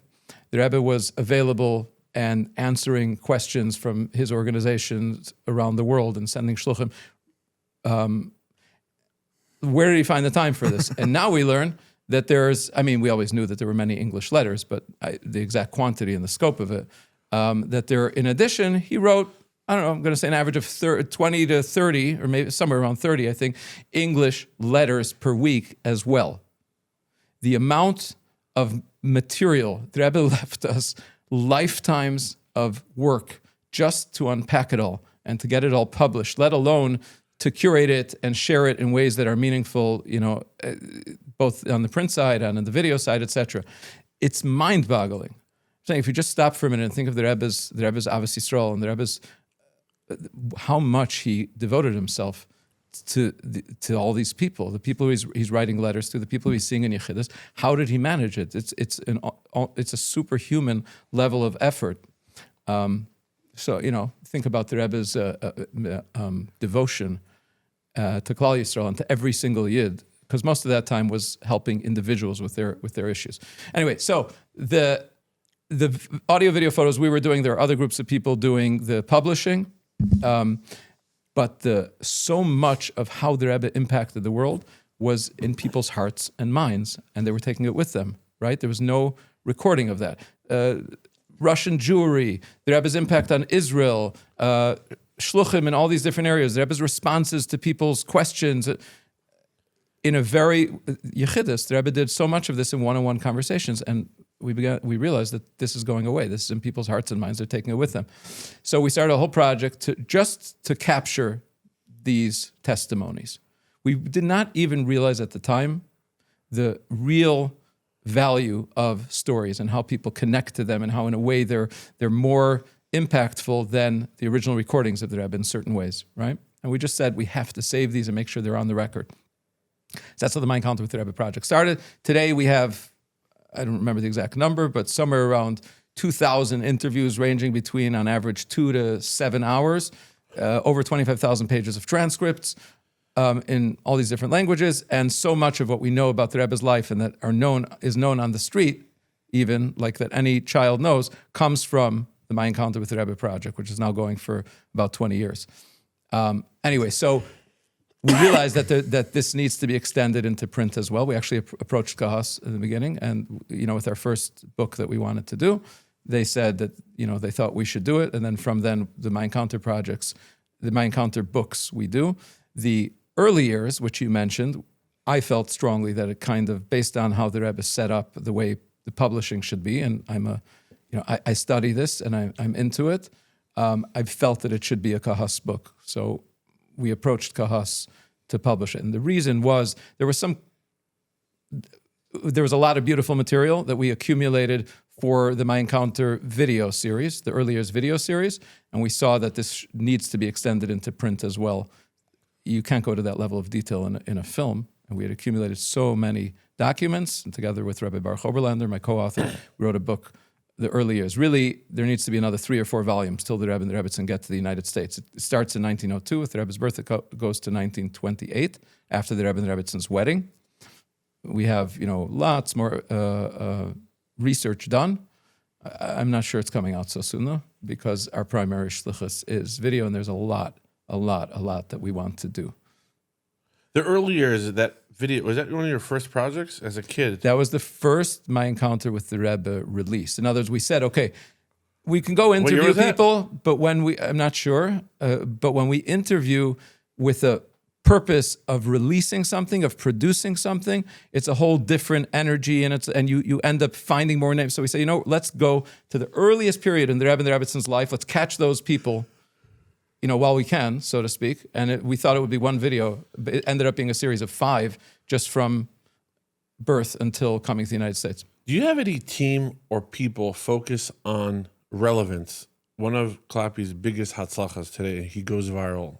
We go viral all the time, Baruch Hashem, because we respond to what's trending today, this second. Is there anyone in GEM that says, okay, right now, Shleimus Aris, Israel, Iran is a hot topic. Okay, let's put out a clip that potentially it's super relevant to this second. You're doing a lot of historical stuff and whatever stuff that are timeless that are not really, you could publish Living Torah generally any week. It wouldn't make a difference. Do you have anyone on our team or people focused on that social media, quote unquote, virality, relevance every day? We have a group of people focused on social media. They do things that are relevant. Something like a major topic like Israel is something that requires a lot of time and work and energy, and we're not always able to pivot on a dime. But one of the big projects that we're planning on doing, God willing, will, like I'm saying, a major investment into the content, will hopefully enable us to do all of our content, to respond more quickly, and to be able to quickly put out very high quality material, as things come up. So it's definitely something. So the answer is yes, we do put out a lot of relevant material. Not every single thing do we have material developed already to be able to respond to it quickly. If you have 2,500 personal My Encounters that you interviewed people between 2 and 7 hours, and you release, let's say, only like 16, 17, or 20 minutes in the Living Torah every week, what happens with all that? Like, it's available? It's not available? Did you read Here's My Story in Shul? I read this every single week. So I just noticed last week was week number 700. So 700 stories came out. But that's a double-sided piece of paper of a 5-hour interview. Yeah. So first of all, you could imagine, not every interview is 5 hours, but not everything is publishable. People make mistakes. People say a story 2-3 times.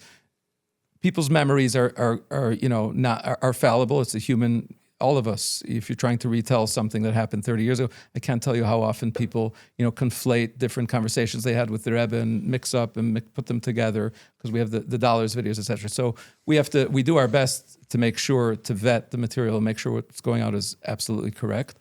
But yeah, there is a lot more material, and one of our upcoming projects, actually, the My Encounter team, Rabbi Yechiel Kagan, the director of the My Encounter project, together with Rabbi Mendel Slonim, are working on a project that will also have wider publishing to it. In other words, we're going to take certain events, God willing.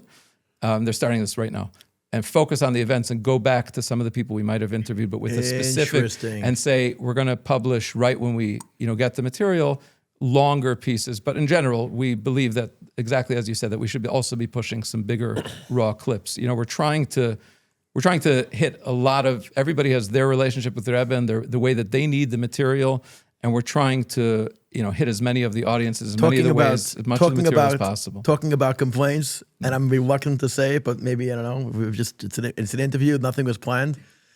I once heard a guy say that Gem is publishing a little bit too slow because they don't think Mashiach is coming anytime soon. So they're publishing very slow. I want to tell you something. As somebody who's been doing this for 30 years straight, almost 30 years, together with a team of 50 people, we could pick up the pace by 10 times, and there are still lifetimes of work ahead of us.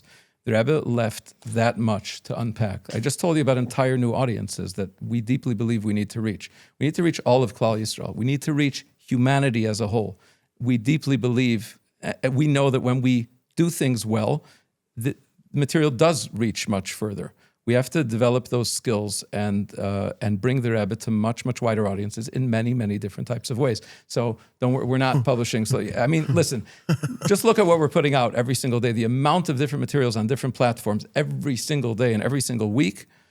I don't know how anybody who knows anything, even if you don't know that much about publishing, would say that it's slow. Just the Living Torah alone, I mean, it's something that in the regular world, this would take a huge team of people to put together that kind of high quality thing every single day. Every single week. We have social media material that's being curated and edited and pushed out every single day. For Gimel Tamuz now, we made a special selection of material for shluchim, for them to put out on their social media. It's been a huge success in the first 2 days.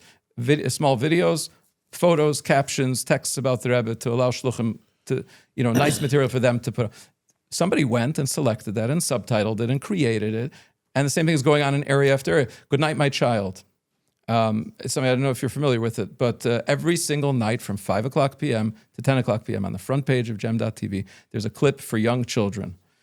Here, too, we saw that there's a huge opportunity that kids don't necessarily connect directly with even a nicely edited video of the Rebbe. There's a Mora that comes on screen and just gives a little bit of, what's going on and narrates beneath it. And it's become a cult hit with little kids. You click it every night to say that you watched it. After 10 nights, it says, congratulations, you get the confetti. And then you could be featured saying goodnight to all the other kids. And it's like a cult, absolute cult, huge. It's just one of the projects. You see, you guys don't even know about it. Thank God, there are thousands of people who I'm embarrassed. Watch it, this is what my kids should be watching. Actually, you mentioned Yossi Child before. He told me that, him and many, many of his friends are showing it to their children, thank God. So that's the same idea of what we've seen with the evolution that I told you before, that we're looking at audiences and seeing that just putting out the material is great, but that we need to help them. We need to curate the material and bring it to the audience in a way that they kind of feel connected to it. This is going on, multiple additional audiences that this is happening with. Am I imagining that in the past 5 years, Gem has been more focused on kids and Chabad community than ever before, or just my imagination? To elaborate on his question, I got a phone call exactly a year ago from my good friends Slonim. Was it Mendel Slonim? Mm-hmm. And my friend Zach Lukovsky. Is it your Mendel Zach Lukovsky, mm-hmm. Your nephew? And they asked me if I want to be an actor for Gem, and I was like, "What?" Was that the way they posed the question? Basically, yeah, okay. I was like, "What?" And they're like, "We put out videos 5 times a year called Connection Point," which I vaguely heard of it. It wasn't around when I was a kid. I don't know. I'm about 40 years old. And they told me that you guys produce real videos to get children involved with the Rebbe and his kashrus and Judaism and everything called Connection Point. And I had the opportunity to be, I think you released 4 so far, but I'm the actor on 5 of those videos. And like my co-host Moshe said, that you guys are Gem is putting a big focus on the children, which they never put all the focus on the children. The rallies, it's all about the children, about Jewish education. But his question, what made you guys have such a pivoting decision? And so the films that you were in were probably numbers 21 through 26. This year were episodes. 5 videos of the Foundation series. But let me tell you the story behind it. Early on when we started, I felt strongly, our shlichus is to just get the material out in a menschliche way, and we're not going to bring it to every last end user. We're going to put out material. We're not going to march into every Israeli general's office to show them the video that we made, Peace Upon the Land. And in the schools, in particular, we say, you know what? It's for every principal and every teacher, no doubt. It's for them to bring to their students. As the years were passing, I couldn't help but notice that Lubavitcher kids were not able to watch videos of the Rebbe anymore. I'm generalizing, but I'm saying like in elementary school. I would speak to people in Mesiftas, and they would confirm, they said the Bachrim are coming in the last few years. They can't watch a Farbrengen, they don't have the skills, they don't know how, etc. And that began for me a pivot in this area. I remember I would interview teachers. I would say, I heard you show videos of the Rebbe and the kids are focusing. What are the methods you're using? Are you ask them questions? How do you get them to focus? There was nothing that was really sticking. And I was disappointed. I was talking to principals and teachers, like, you have to show them videos. If they're not focusing in, like, your teacher, it's like, that's what you have to do. You have to figure out how to, it wasn't going. And I began to say, listen, I saw it and I I saw what was going on. I heard from the yeshivas and the girls' schools as well, that like this was a problem. In other words, they were coming in without the skills. It was like, okay, if we don't handle this problem, nobody else is going to. And I was saying for a while, we're going to need to start something. So the first thing you think of, okay, you have to teach the kids Yiddish. How are they going to appreciate videos of the Rebbe? Because the idea isn't just you want them to get a message from the Rebbe that you don't need videos for. The idea is, the kunz is that you're learning and listening directly from the Rebbe. And that's something that's very powerful. We're going to have to figure something out that the kids could learn from the Rebbe. We're going to have to crack this nut. And it was for a couple of years. I was just for a while talking, listening, asking. I think it was a Simchas Torah. I bumped into Rabbi Levi Plotkin, and he had been a head counselor, I think, in Gan Yisrael, New York, the year before. And I heard about this program that he had done that was the kids were like really focused in and zoned in. They were able to listen. And the program was that they would show a video of the Rebbe. They would have like numbers, and they would have questions, and you answer. The Rebbe is basically answering the question as the video's playing. So a 2 comes up in the corner, and you have a question. What's the connection from Matisyo to a Jewish child today? And because you have that question, it enables the kids to just focus in and get their answer and write it down. That's what his program was. I think it was the only person I offered him a job on the spot. Because usually, you want to vet a person. You want to see, okay, it's a great idea. So like, okay, if he really shows up Monday morning, we're gonna make this work. Turns out he came back and he started Connection Point. We did it as a partnership with Hashem in the beginning, but essentially the work of choosing the rallies, we would use rallies, and we put up these questions. It turned into a whole major thing. So it's in I think 50 Lubavitcher schools, boys and girls schools, elementary schools, and the basic program. 5 years ago, yeah. Oh, so I was right. Wait, no, so we didn't go right to that program just yet. But so we started. That's the basic program so kids watch the rallies and they answer the questions. We train the teachers, we train the educators on how to do it. So it's not just, another video of the Rebbe in the classroom. You go to a special room. You don't tell them the point before, but you kind of lead up to it. You make, there's a whole program around it. So it's not just, okay, every teacher just turning on a video of the Rebbe that we wanted the kids to really respect. It turned into a massive, it led to a sea change in how the kids connect there. And we specifically called the Connection Point. It's not only the kids learning from the Rebbe, but it's them feeling like I can hear directly from the Rebbe. A video of the Rebbe in the corner when I go by the oils, not just for those big men with kapatas and gartels, like I can understand the Rebbe directly. It's to build their confidence and their connection with the Rebbe. Fast forward, we also started this other program called the Foundations Track in it, where it's really high quality films with a storyline, with videos of the Rebbe. Famous actors. Rebbe Yisrael was in this year's series, which by the way, I just got to see the last one. 770 Uncovered. Unbelievable. Like the script writing, shout out to Mrs. Slonim, who writes the scripts, the act, and there's pieces of the Rebbe built in. So it's bringing out themes to the Rebbe, of the Rebbe to the children in a very healthy, natural way. We also have a curriculum about emotional wellness from the Rebbe that's being used in I think, almost all of the 50 schools this year. We have 5,000 children who are learning from this and utilizing it. And the good news is, I went back to the Mesiftas and I went back to the girls' schools. And they're telling me, in particular, I asked Rebbe Shalom Ber Halberstam, my brother, Rebbe Shmai Shmatkin, each of whom lead a Mesifta. They've told me that the children, the Bachrim now, are coming with the skills and able and interested to watch and learn directly from the Rebbe. I observed in Chabad, I think we were very, very obsessed just with Hafatzas Mayanos, the outside, the Chabad house, the Mekuravim. In the past, I would say 5 to 10 years, I see a lot of the Moses turn inward in service and take care of the community. Let's say Tzivos Hashem, big focus, Chidon, became popular, I guess, in the past 10, 15 years. Gem, a lot of it was focused, like you said, in the Chabad house. The first content, I'm assuming, was the past 10 years, one day when I heard my kid said, I'm here doing some Gem thing, I'm like, well, Gem deals with, Inzira, Karen Hashana, they're dealing now with the wedding halls. I'm seeing a huge trend, CHYE. A lot of Moistus, Chabad, I would say, overall was very led by Menachem Ben Shmuel. He did his big fancy event with the speakers and the music.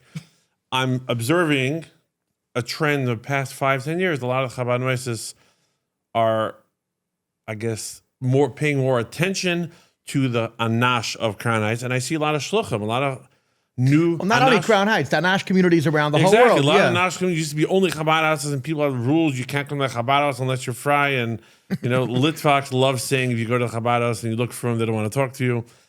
I would say they treat Chabad people the same way. Litvaks, Hasidim, don't worry, we get treated the same way. If we don't have a beard, we don't look Jewish, they like us.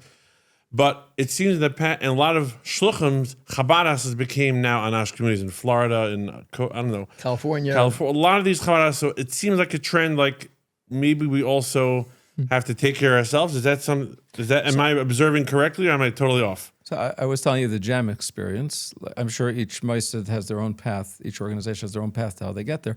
Our experience was that we said specifically. Remember us saying we don't have to develop the materials to get it that last mile to the kids. There are organizations that do curriculums, there are schools, or this. But after a while, seeing the problem, we said we need to close that last mile. And frankly, it's not only for the Lubavitcher schools. It's in every area that I was just mentioning to you. We realized that just publishing the material and putting it out there is not enough. Our shlichus has moved a little bit more, more than a little bit, to the relevancy, curating, bringing things to audiences in ways that they can appreciate. Putting the material together, presenting it in ways that different audiences can appreciate it. And obviously, Lubavitcher children is a very, very important audience. First of all, because they're the Rebbe's Chassidim. And even if you just look at it from a cold, like kind of if a person is calculating, you say, okay, who's going to bring the Rebbe out to the world? You have to first have your closest people, the shluchim, Anash, their children, to be able to appreciate it themselves. And then their inspiration and their excitement and interest, they can project outwards. As a content machine, how many times do you think, like, if I was there only around the 1950s, 1960s, I would tell the camera guy this, I would film more footage. All the time. Like, how much you're like, I wish. Even the Gem videos that are very high quality because they were television broadcasts, if only they isolated the camera that was on the Rebbe and you're not stuck with the cutaways, of seeing the audience, look, it's such an important line, but the Rebbe's off camera. Oh, I say it all the time. All the time. The recordings, the audio, but really you have to be, honestly, we have to be so thankful to the individuals who stood there through thick and thin, recording. I'm talking about obviously David Krinsky, who recorded the Fabrengens, which based on what I've heard from him, it was just an afterthought that he popped in a tape and hit record. They were thinking about the live broadcast.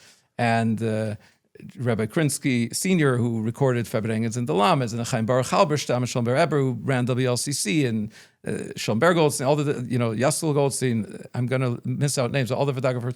These people, I don't think any of them were thinking, or I'm quite sure from my conversations with each of them, that they were not thinking about this time.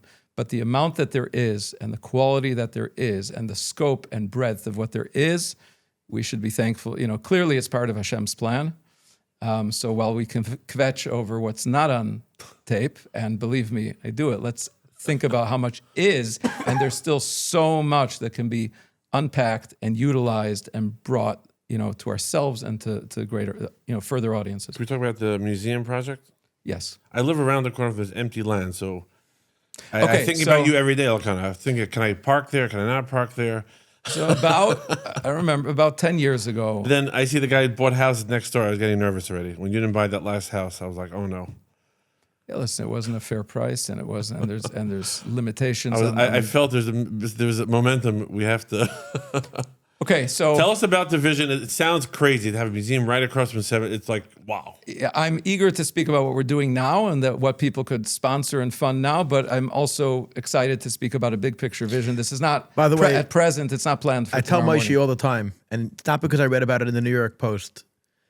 In the next couple of months and years, there's going to be thousands of people that are going to become multimillionaires for the first time ever. There's never been such an amount of shefa coming to Klal Yisrael, because with SpaceX and many other companies now in the hundreds of billions and even in the trillions, a word that we weren't familiar with. And I'm imagining and I'm assuming that a lot of Jewish people are going to be part of this new mega wealth that's coming, and a lot of Lubavitchers from Unzada.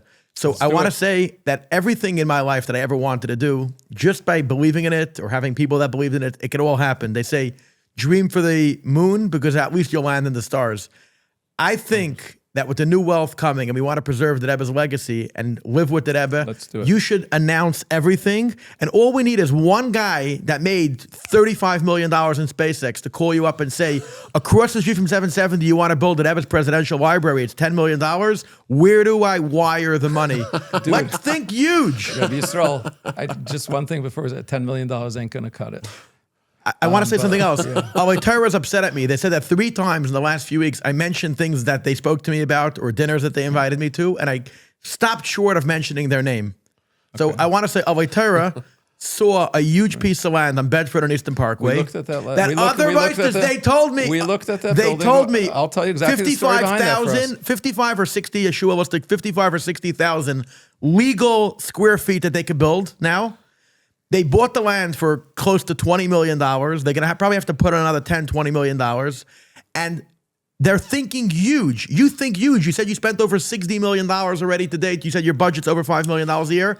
If people want to sponsor money to something that's going to build the Rebbe's covered, build Kiddush Shem Shemayim. Can you let him tell you about the project? No, he said he wants to talk about things that are for now. We could speak about this. You need $100 million? Talk $100 million. I walk Let's by do that it. piece of land every but day. They're going to do. I want many times. And no. I want to announce all the projects you ever dreamt of, and we'll find the money. Working on this at about the 20-year mark or so, began to see that we are accumulating an intellectual presidential library, the interviews, the documents, the videos, all the material and the subjects that we're processing through. It's a nucleus of material that's just mind-blowing. There are 15,000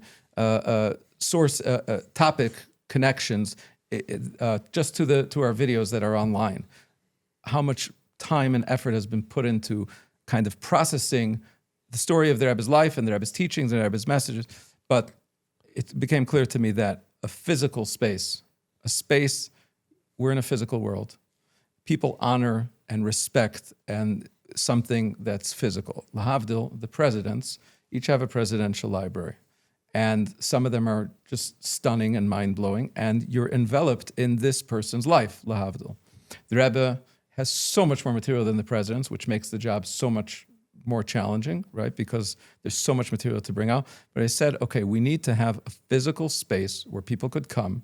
And we're thinking for a while where to do it, by the oil, Manhattan. A lot of people were saying, to me, it's like the first one belongs in Crown Heights. There's so many people coming through at this point anyway, and it'll be a magnet for more people to come. Talking about magnets.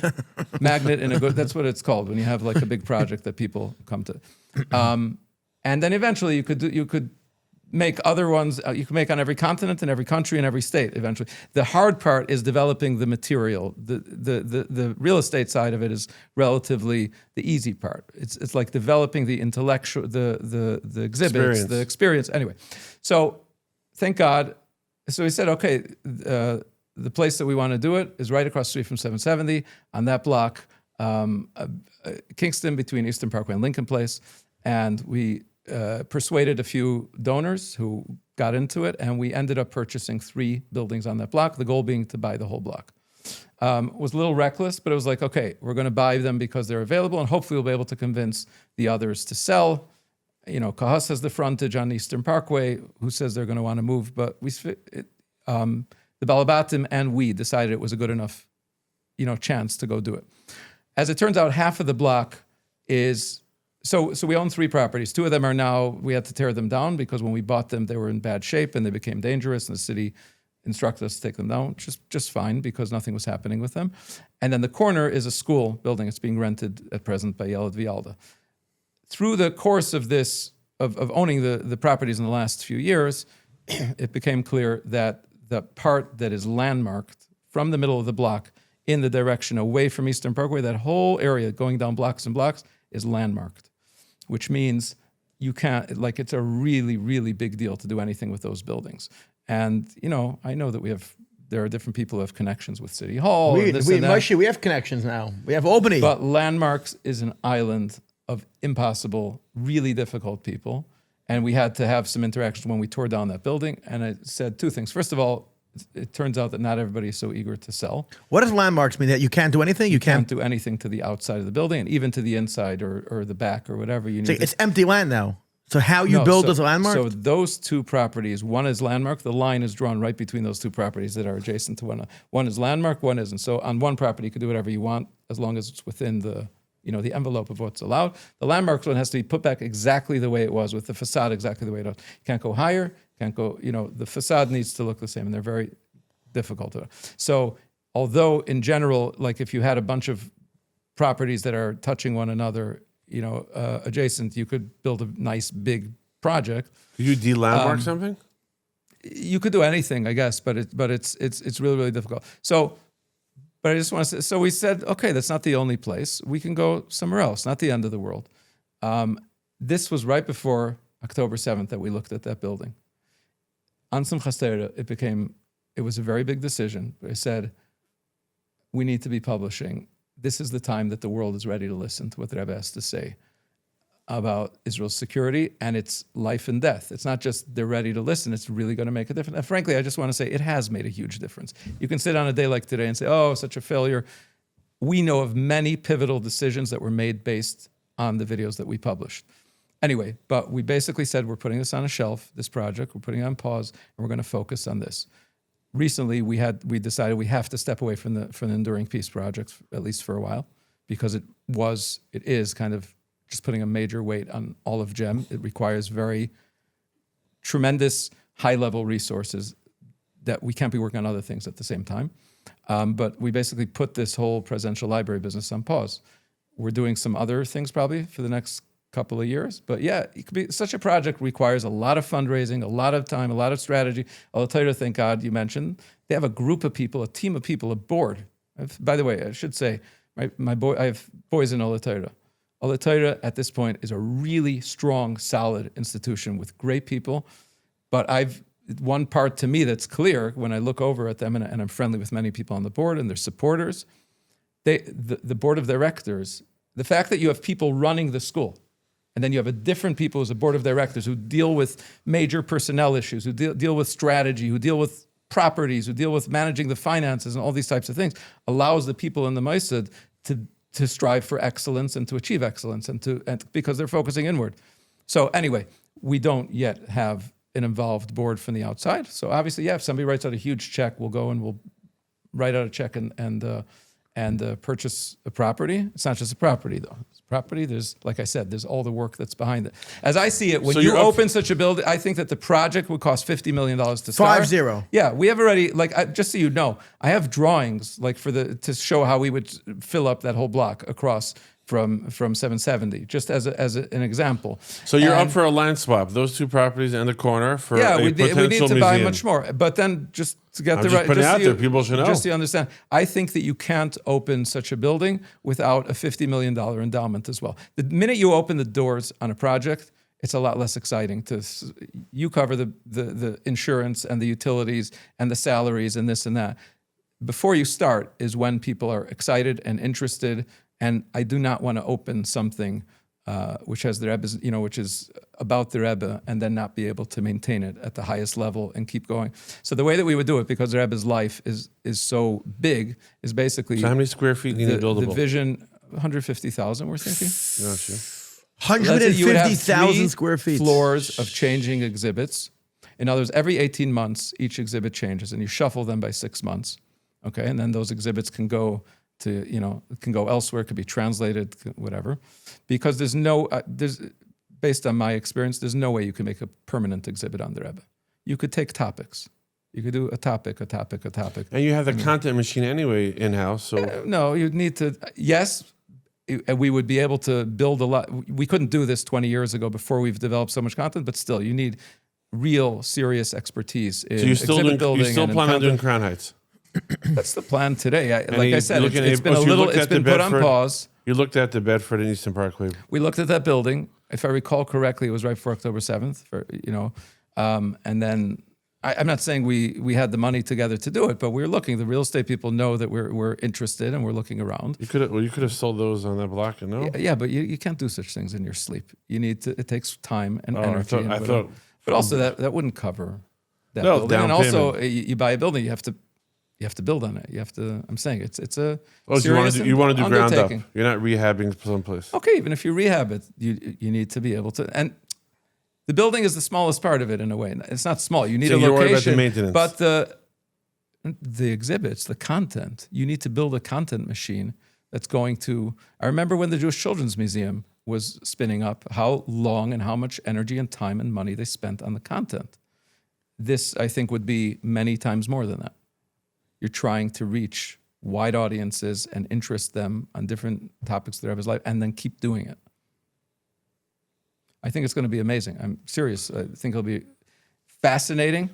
A person will walk in there, whether you're hearing about the Rebbe for the first time or you're a chassid who's been, learning the Rebbe's Torah every single day in your life. You'll come in there, you'll be learning something new on a whole bunch of fascinating topics and experiencing it in so many different ways. I mean, there's even just the initial ideas we have for exhibits would really be beautiful stuff. $50 million to build it, and you need $50 million in endowment, because if not, after a while, you won't be able to afford to keep it up. Yeah, I can point you to some organizations who I'm unfortunately watching and seeing that they have that problem. Like?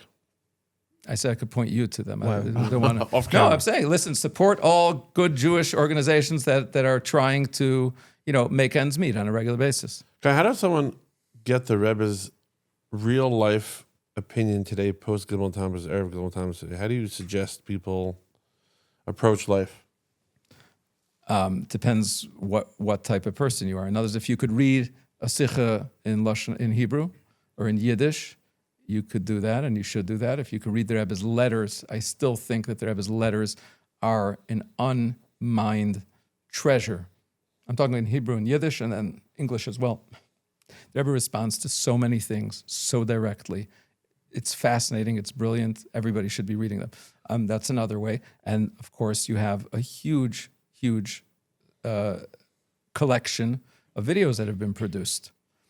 That said, depending on the situation, you should also ask somebody who knows, because sometimes you need to be able to synthesize this or to understand in what context the Rebbe is speaking. If it's a life challenge, if it's a health issue, if it's a parenting issue, you should also probably be asking by somebody who has a lot of experience in this area. I want to weigh in on this. People think that post Gimel Tamuz, you ask a question from the Rebbe, and how do you get an answer? Before Gimel Tamuz, there was thousands of people that wrote into the Rebbe, and not always did the Rebbe answer right away. And sometimes the Rebbe didn't respond, and sometimes the Rebbe would tell you in Yechidus a year or two later regarding that question. I wanted to give you an answer. When my mother got her nurse practitioner license, she got offered a job because then she was focusing on family health. She got offered a good job in a school-based clinic at a non-Jewish public school.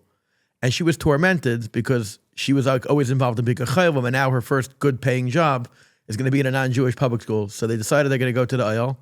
My father and mother went to the aisle, and they come outside into the house by the aisle. Now there's like 500 tents, whatever, the whole block, talking about big projects. The aisle keeps expanding and getting greater and greater. They do an amazing job. And they come out into the house where the Gem video plays, and my father and mother start watching the video. This is like 30 years ago, and they're both not 30, but like 25 years ago, and they're both looking at each other, and like they couldn't believe it. The Rebbe's talking about how much you could accomplish with Sheva Mitzvahs B'nai Noach and being a Kiddush Hashem in the work environment when you work with not Jewish people. It was like, there's thousands of such stories. But I believe that when somebody puts the effort to going to the IO and speaking to the Rebbe and asking for a question and then watching a video from Jem or opening up a sikha from the Rebbe, I think it's Badik Menusa, the Rebbe always answers. 100%. Let me tell you a story from the Early Years Project. Noach Eber's father, Rabbi, his first name is eluding me now, but his told the story. Metzger's father-in-law? Yes. Okay. So he told us the story of his father. The Rebbe and the Rebbitzin were his kvater in Paris when the war broke out, and basically there was no communication between Paris and the Frierdiker Rebbe. The Frierdiker Rebbe was stuck in Poland, and later he got. And he came to the Rebbe and he asked the Rebbe, "What should I do? Should I leave?" Like, he still had the ability to get out. He was a man of means, and like, should I leave? Should I stay? And the Rebbe said to him, "Write a telegram to the Rebbe," meaning to the Frierdiker Rebbe, the Rebbe's father-in-law, the Rebbe at the time. He said, like, "Come on, you know there's no way it's going to get through." The Rebbe said, "You need to do what you need to do." He went to the telegram office the next day. He sent it. They told him, "You're crazy." He said, "Just send the telegram. But what does it bother you?" Sent the telegram. It says the next morning he woke up with an absolute conviction and with clarity of what he needs to do. I believe it was to leave. I think that at that point it was to leave. I'm not positive. You could check it on gem.tv.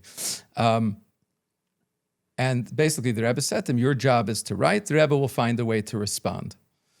Many people get their answers through, or their clarity, or their advice, or their guidance from the videos. Many get it from sichos, from the Rebbe's letters. You still should ask your mashpia or your rav or whatever if there's a complex question that you feel you need to talk through with somebody. But the Rebbe finds a way to answer. And what's so fascinating is the audience, the group of people who is turning to the Rebbe for answers, who is turning to the Rebbe for guidance, is growing and growing and growing. You mentioned about the space by the oil. I'm just saying, because there you could see it in a very physical. Go there, go to the oil on a Sunday. Go to the oil on any weeknight. Mitzvah Shabbos. Crazy amounts of people. I mean, okay, relative to the population of the world, it's not crazy amounts yet. We're going to get there. But there's huge amounts of people who, if you rewind 30 years ago, you would say, there's no way that that there would be so many people from such a wide gamut of Klal Yisrael are interested in the Rebbe, watching the videos, learning the Svarim, looking for the Rebbe's guidance, whether it's on Israel or 1,000 other things. It's a huge, huge audience. They're somehow finding their answers. And the Rebbe gave us the material. Clearly Hashem had a plan for this period between Gimel Tammuz and Mashiach coming. And if you just look with very basic, simple eyes, you could see that all these ways and tools have been left for us to be able to get our answers. You see, today, every single morning, I go to Daven and Shul, and there's not a day that goes by where they don't stop me and say, "I'm moving out on Shluchas, I'm going on the Rebbe Shluchas, I'm moving to..." Today, a guy said Mexico City. Yesterday, a guy said he's going to Shluchas near where his father is in Cucamonga, California. It was a Harley. Every single day, they're going to France, they're going to Italy, they're going on Shluchas. Now, Gimel Tammuz, I was almost 8 years old, so you could say I still remember vaguely seeing the Rebbe, a little bit of Habrengen, a little bit of a Kosher Bracha memories from dollars I was telling you about. The guys moving out to foreign countries for the rest of their life. They say when a young couple comes to a community, they could buy plots in the local Beis HaChaim because they're there. There's no retirement age. Life sentence. Beautiful life sentence. And they're going on Shluchas. And they were born not right after Gimel Tammuz. Ready now. It's 32 years ago. That's 25 years. You know something about these guys? Many of them, to generalize a little bit, I think the people who were born after Gimel Tammuz, and many of their teachers were already either born after Gimel Tammuz or never saw the Rebbe. When they go out on shlichus, again, I'm generalizing, they're often far more comfortable, and it's just kind of their basic DNA to speak about the Rebbe, to share videos of the Rebbe, to, the Rebbe being a focal point. Not that, God forbid, the earlier generation not, but there's a certain kind of experiences that people had. They lived through Gimel Tammuz, and they had a certain, the Rebbe was maybe for a more exclusive part of their audience. That's all changing, and it's opening up much more, and people are realizing how fascinated the world is with the Rebbe, and the Rebbe is the greatest asset that you have to, share the Rebbe himself with people, and people, connect. But I see, especially with young people going out now, it's not something that they need to invent. They grew up that way. They grew up with this material and hearing about the Rebbe and learning about the Rebbe in a certain way, and they share it with others in a very kind of genuine, comfortable way. What I really want to lead up to is the compliment that the Rebbe that they're experiencing from when they were born is all video and audio that Jem published. So I think you kind of could take some of the credit, no? Listen, God had a plan. All I can say is we take the responsibility very, very seriously. We think a lot about everything we do because of what you're saying. And our goal is just not to get in the way, to let the Rebbe communicate, amplify the Rebbe's voice. I'm just petrified. I'm just petrified. I'm just petrified. In 1996, if one day after you published that Yud Shvat video, you decide, you know what, I think I'm moving to Milwaukee. I'll be a Kita Gimel Rebbe, which is an amazing thing. I'm just scared. What would have happened? First of all, I'm going to give you two answers. One is someone else would have picked it up. Yeah. Although at the time I'm telling you, nobody interested in it. But whatever, somebody else, because God has Hashem has a plan. But if I say that, then it goes against what I was saying, that we need to attract good talent. If you do something, it's going to happen. If we build a presidential library, it's going to be there. If we don't, it won't. So maybe it'll take that much longer, God forbid, for Mashiach to come or whatever. So what I'm saying is I could say someone else would have done it. And I believe that to a degree. But at the other hand, yeah, people have to step up and people can make a difference. You understand what I'm saying? The connection between these two things. Because again, we're a business show, but this is a special Gimel Thomas event where we have to commemorate Gimel Thomas properly in a Bakavidik way. And I'm still so proud and honored that you're here. We are a little bit of a business show, and I was trained by Moshe to ask certain questions. You have over 50 staff. You have 1 million projects. You have future projects that are in the $100 million range. You have a budget that you have to cover. How do you, I mean, your beard is turning a little white. How do you decompartmentalize all the daily tasks and grinds and stresses, and how do you survive, and how do you, like, what's your calendar like? I mean, we didn't know we're doing this interview until a few days ago. It's a few hours now. Like, how are you going to catch up on the work? Like, what happens to your organizer now? Like, first of all, we have, thank God, a growing staff. In particular, Rabbi Yisrael Slanim, who joined us as an integrator, otherwise known as a COO, who's taking on more and more of the responsibility of running the organization. But I won't lie, it's very, very difficult, the balance, and we have great people doing a lot of great things. And we're trying, that's why we have to think strategically. What I was saying about, let's say, stopping enduring peace, at least for now, it was a very, for me personally, extremely hard decision. I can't tell you how many people called me in the last 3 days. What's going to be, what's the Rebbe's approach is out, like nothing could have prepared for this, right? And like, what are you talking about? The Rebbe is exactly what's, but like to put that on pause and say, we have to build this whole enterprise, and then we're going to be able to do enduring peace even better. Like you have to be able to say no, and you have to be able to pause things or to say prioritize and be strategic about, okay, now we're going to do this big project that will enable 16 other projects. So it's hard. So what does a day? What does a day look? What does a day in the life of Rabbi Elkanah Shmutkin look like? 5 a.m, 6, 7, 4 in the afternoon. Like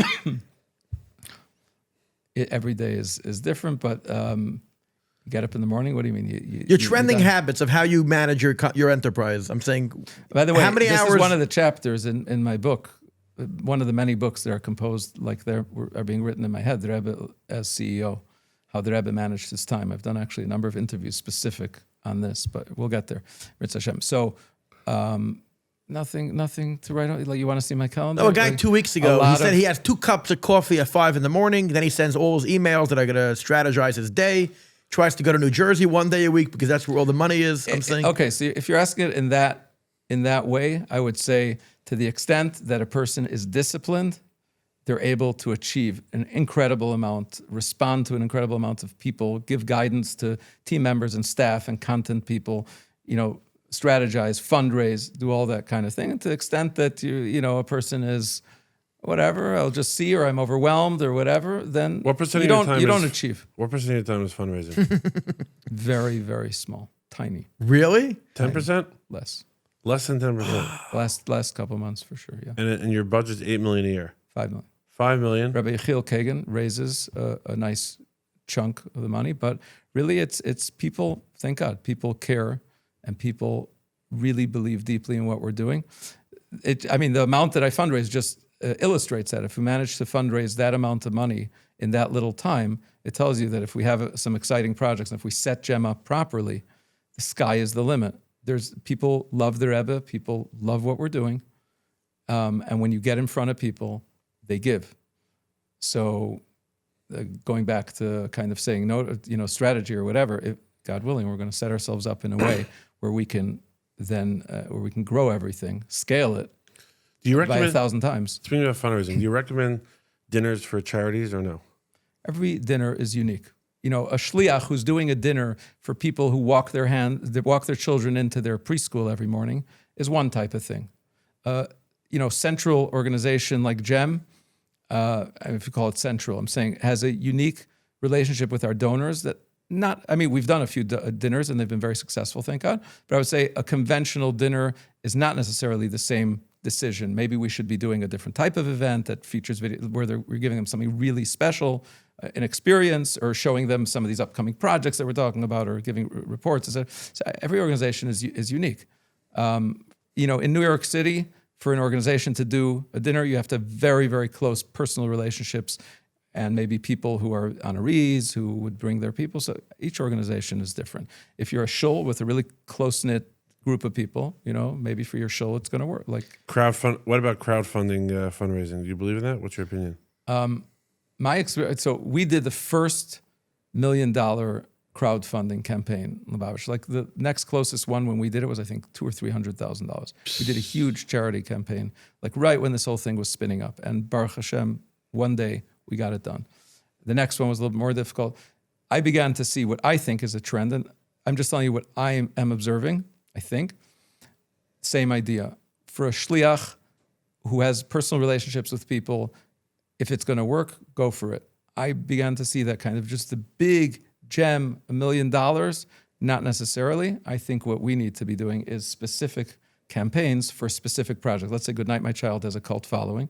Do instead of at this point it would have to be $2 million or whatever for GEM, do $200,000 for Goodnight My Child or for Connection Point or for, you know, the things that are closer to the people, but I might be wrong. And there are people like within the organization that are telling me we have to do crowdfunding campaigns.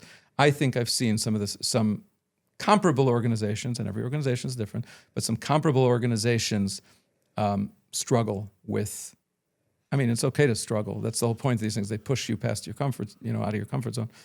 But I don't know that it's going to work, just the crowdfunding with a stretch target for every so right now it's nonprofit just, such as ours. You just do targeted high net worth people. No, there are people doing sponsorships on, you'll see weekly sponsors on Living Torah. Living My Child has featuring children's birthdays.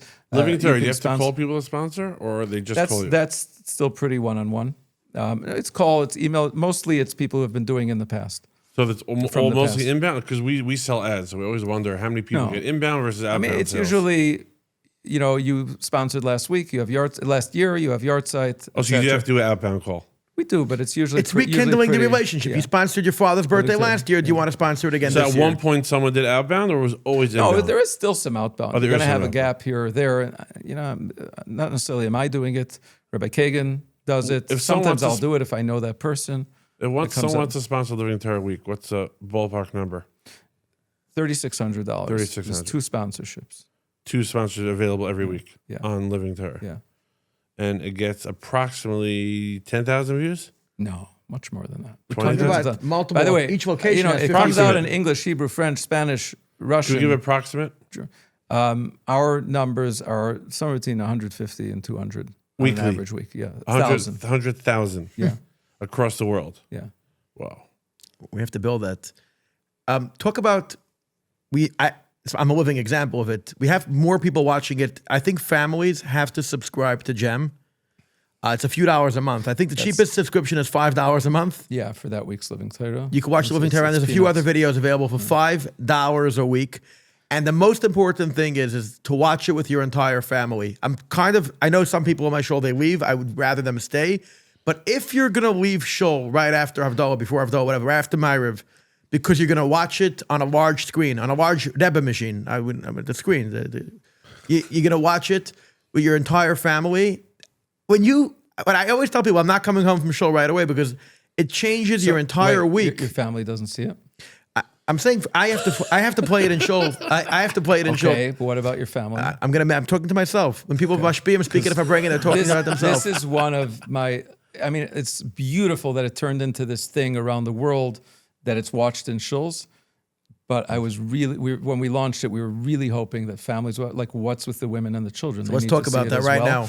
And by the way, just kind of because you were asking about support, the business side of that is, had we known there was something we should have done right at the beginning. I'm just like kind of a missed opportunity, and we're still going to have to come back to it probably. If you think about it, we really should be getting much, much more support from the viewings.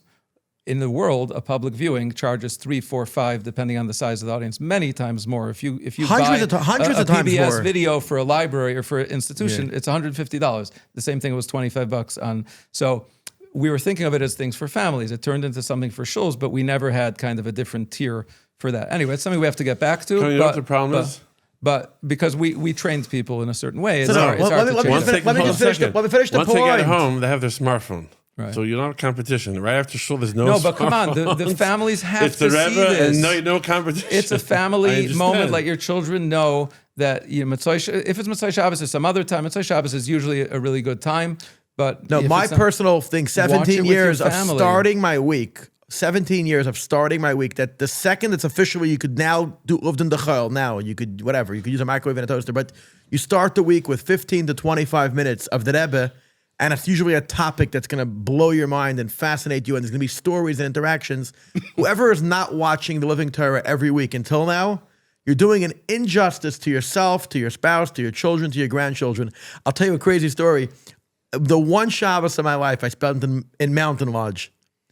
My sister once rented a home, Mountain Lodge, and after Shabbos, there was like 100 kids with raffle tickets from Pirkei Avos or the davening, whatever, and they wanted to rat a whole table full of prizes. Evergreen, Inner Circle, they all have these prizes with tables and whatever. The kids all come running from Pirkei Avos, 2-year-olds to 15-year-old, whatever, everybody's there, whatever.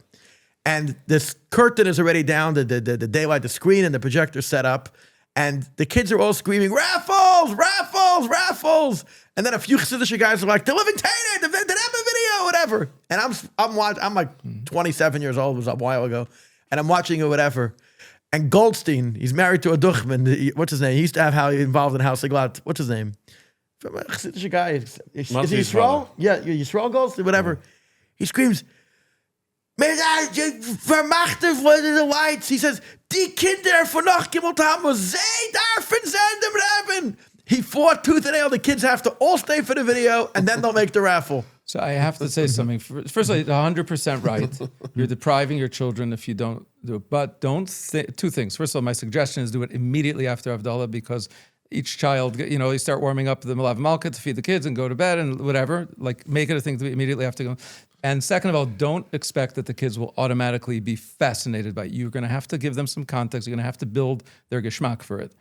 A Good Night, My Child, I think, is right out of the box. That nightly video, it's cute. It speaks right to kids. But I'm just saying, if you're considering, and you should, for Gimel Tamuz, it's a great thing to start doing. Expect that the kids are not going to immediately be riveted by it. I mean, some videos it depends on the week. Some are more interesting for children, some less. Give them some context, explain it to them, and they'll develop a geschmack for it. It's not going to be on day one, or don't expect it to be on day one. What percent of Same thing, by the viewers- way, with communities. What percent of viewers with of Motzei Shulchan. Shabbos? What percent of people watch it Motzei Shabbos? You have the data. It's true. A very high percentage. 90? I don't know the. I don't Would know you the number guestimate? offhand. I'm going to say probably 70. 70. No, There are a lot of shluchim who do lunches or Sunday morning breakfast or a Wednesday afternoon, a Wednesday night thing around it, or a women's group at some evening. What's your shitta? Paid content versus free content, and do people say if you do everything for free, you always got covered because people appreciate it so much? So What's that 90%. balance? It's a good question. My shitta is my approach is free, everything free. That's my shitta. The reality of paying the bills is that some of the material is for pay, but I just want to say 90% of the material that we publish is free. Everything that's going out on social media. Good Night, My Child, all the free material, everything that we're featuring in all these different places with links, etc., is all free. Living Torah and some of the other produced videos, most of the other produced videos are for pay. There's an argument that I have a dream to eventually be able to get rid of the paywall. That's the problem. I think if it's it's a free, people don't appreciate it. Yeah, but listen, people want to be able to share. If you find something, if you're you know somebody, you want to send What them would it something. cost if someone wants to sponsor? At the very least, Oh, there's a mile in Crown Heights. Allegedly, I don't know that he got sponsored free Brisbane. The medical school now, Einstein, free medical school. Someone saw it and doubted. What would it cost today if someone wanted to make gem free? I got a WhatsApp yesterday from Mrs. Miraz of Beis Rivka Seminary. And she wrote about, they did a whole unit on family planning. And we opened up for free, and I think it's on mikvah.org. We have our whole video that we curated on the Rebbe on family planning. And she wrote to me about how the girls watch it, and so many come back to her on this specific topic and are so thankful for the whole unit that they did, and of course for the fact that there's videos of the Rebbe addressing it directly. So what do we do there, or what could we do in similar instances? We get a sponsor and open it up for free. Eventually, God willing, hopefully we can get there. So what would it cost to make what would it cost to make everything free for? Yeah, what would it cost? I would say, because you said you do $1 million in sales a year, right? So no, but that's not living together. That's with pictures and stuff. No, it's mostly Mixed. the membership. It's a mix. No, it's the memberships. Bring it. So someone today wanted a sponsor. It would cost. If somebody wanted to write out a check to do it, we'd probably say. By the way, you're really putting me on the spot, and I might. But I would say, let's say This 4 years. we don't ask easy. 4 years of $1.5 million a year. Say again.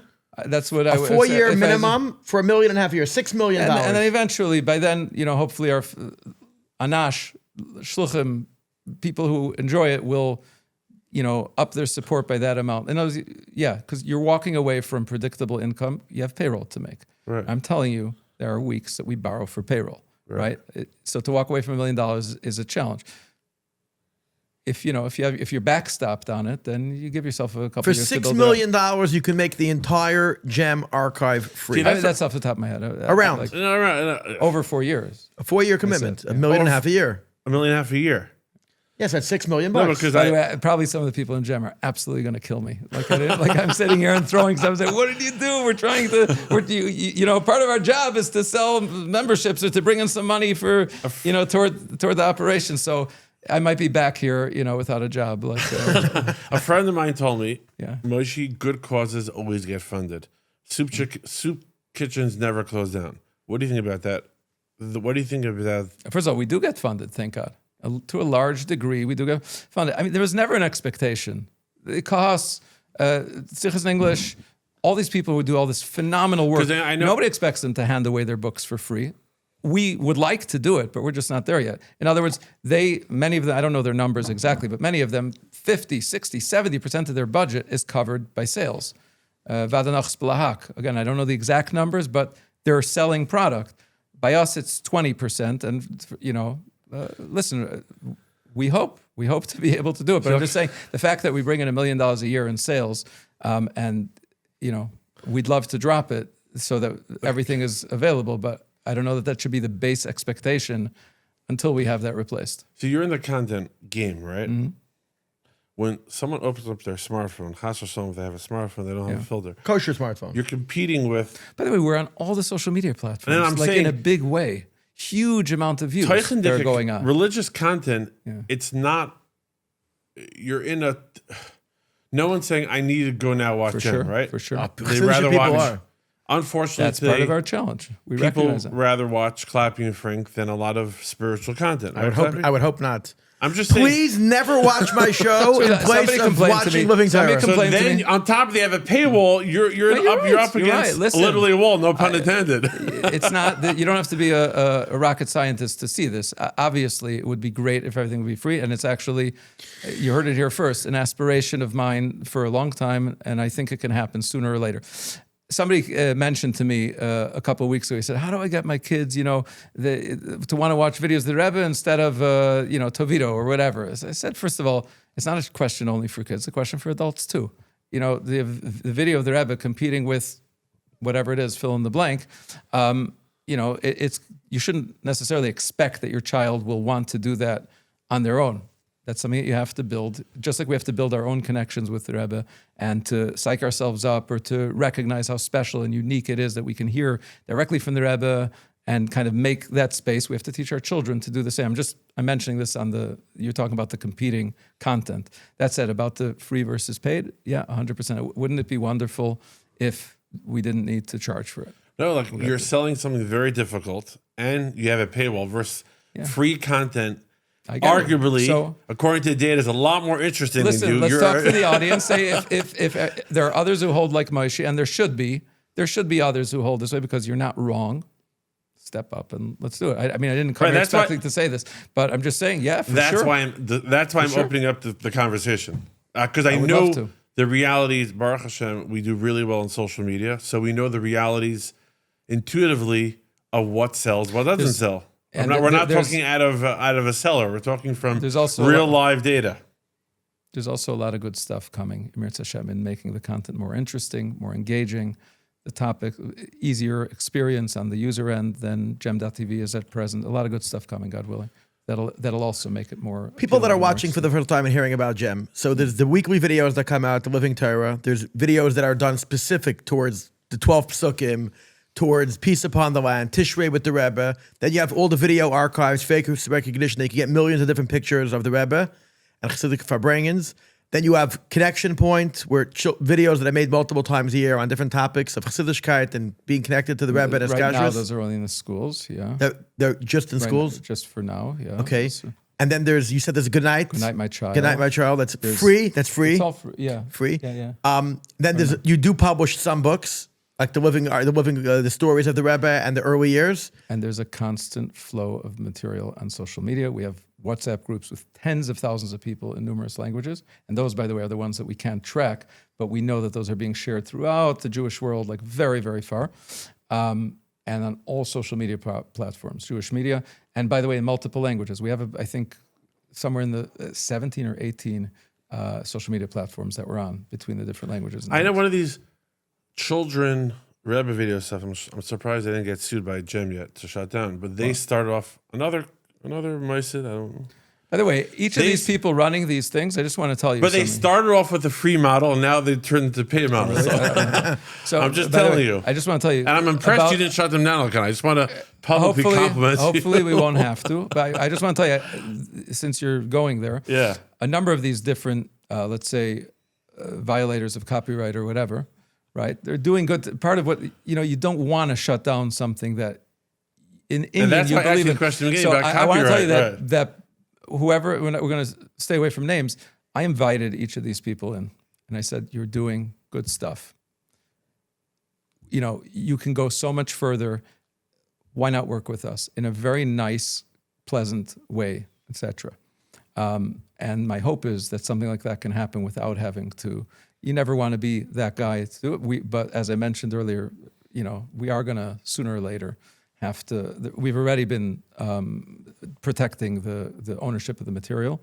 And we're gonna have to keep doing it. It's not something that we're excited about, whatever, but it's the legal side of it. Because if not, it's hefker, and that control is a strong word, but that ability to, put some parameters around the materials lost, and then we're all going to lose. I cannot tell you how many people. Tell them to behave, whoever they are. Just as an example, I mentioned that film that was coming out that we stopped, and we have to see where it's going. It's still in the middle of the process. I cannot tell you how many members of Chabad members in Israel called us and said, "You own the material. Stop it. I gotta get it stopped."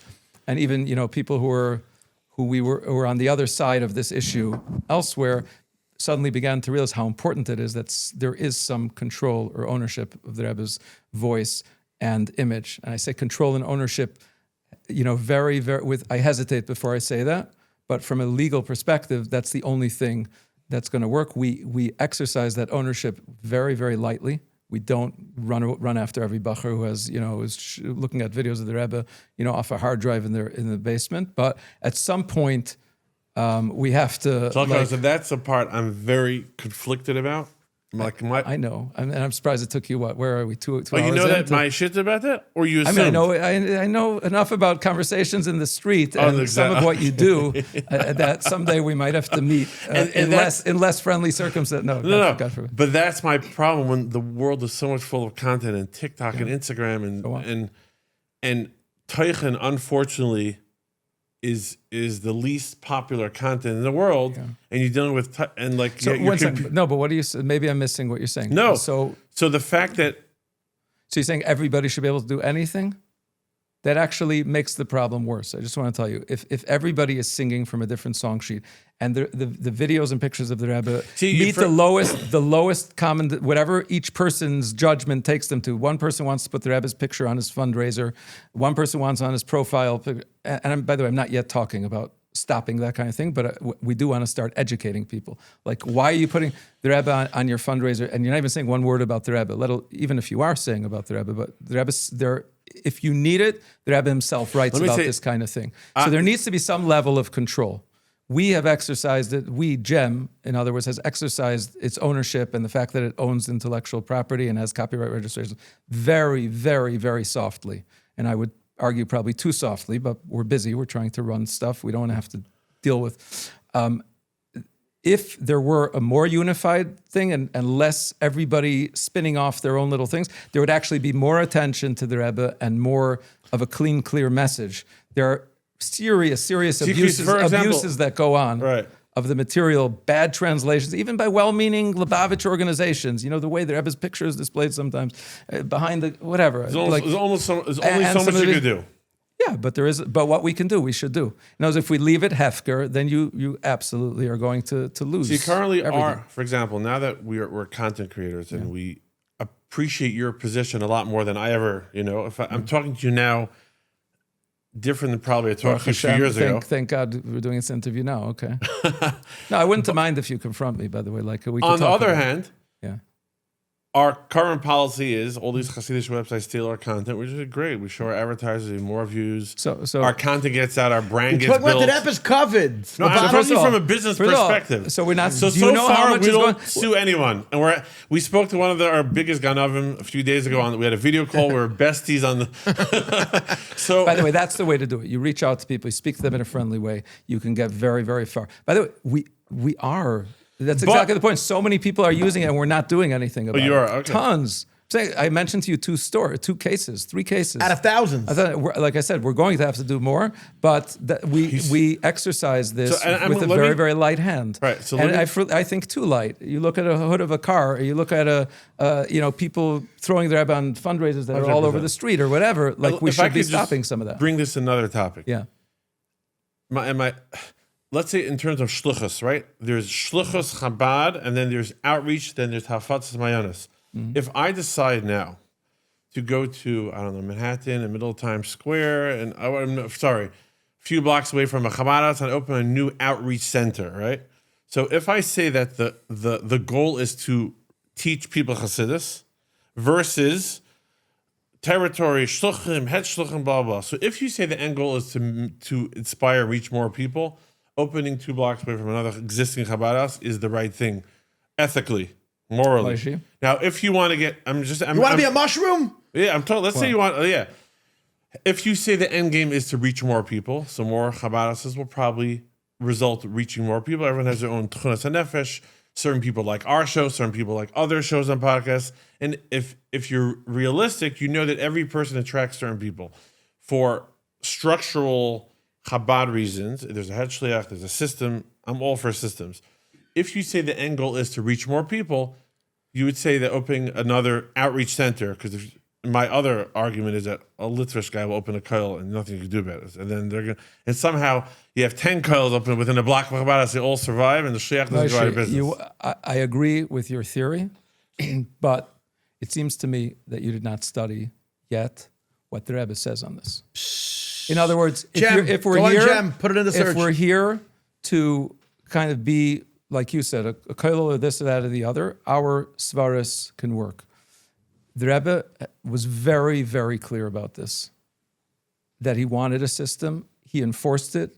There's a story where the Rebbe told a head shliach who didn't want to fire somebody under him in a certain circumstance, then put your keys down. You're not ready to be a head shliach. The Rebbe was very, very clear about this. And let's just go to the area of publishing, the same general idea. There's a sikha from the Rebbe. There's tons of answers from the Rebbe where the Rebbe talks about copyright and ownership. And you mentioned the story where the Rebbe would not publish, the Lubavitcher Rebbe wouldn't publish Mamarim from the Rebbe Rashav because he was worried about stepping on the toes of somebody who's making stencils in Kfar Chabad, whatever. But the way the Rebbe, in other words, you have to first research and study what the Rebbe actually said, not what we think could work or not Hergation. Now, by the way, I'm not here defending head shluchim who are not bringing out enough people below them, or they're saving places. I don't know. But I'm telling you, if you want to know the Rebbe's approach to it, both in the area of shluchim, which you brought up, shlichus, and in the area of publishing, which is a little closer to where we are, The Rebbe was extremely, extremely firm and consistent about this. There's a sikha where the Rebbe says, you want to publish the sikhas of the Rebbe? He's talking about the Frierdiker Rebbe. The Frierdiker Rebbe knows better than you, and he set up a system. The guy, who's supposed to be publishing isn't publishing. It's not your business. I could tell you, just going back to one of these issues in the GEM context, if the people who had been running a certain outfit, which we had to deal with, had come to us. In other words, if they had seen that it's a virtue, let's do this with GEM, and they would have done it with us, they would have spared themselves and us so much pain, time, energy, money. In fact, Branding. It was, be a king, go do this, but under GEM. I invited one such person, in one such instance, invite him into GEM, and against the entire advice of the entire I discussed with a couple of senior staff in GEM. I said, I want to offer this fellow to be able to do what he's doing under GEM. I wanted to. And they said, no, you're crazy. He's not trustworthy. He's not reliable. I said, it's fine. He's doing good stuff. We'll figure out how to do it. Anyway, it turned out he came in and he just said, you don't own this material. He said, okay, so there's nothing. So we had to go a different path. But my point is, what was so hurtful about it was one of our plans anyway, to do whatever this project was.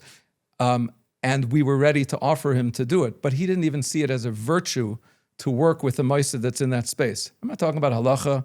I'm not talking about lahavdil, copyright law. I'm talking about the way the Rebbe set up the system, that if there's a ma'aseh in a space, you help them. Or if you want to do something, come to them. But if it's not even a virtue to do it, so if GEM doesn't have the capacity to do a certain project at a certain time, people will say, okay, let me go do it myself. I want to compliment you. What? I was in the office a few weeks ago, and I saw somebody working there, and he had a nice office and a covered situation, whatever. And I'm not saying what he was involved in years ago. I'm not getting into any names, details, no name dropping, whatever. And I was shocked.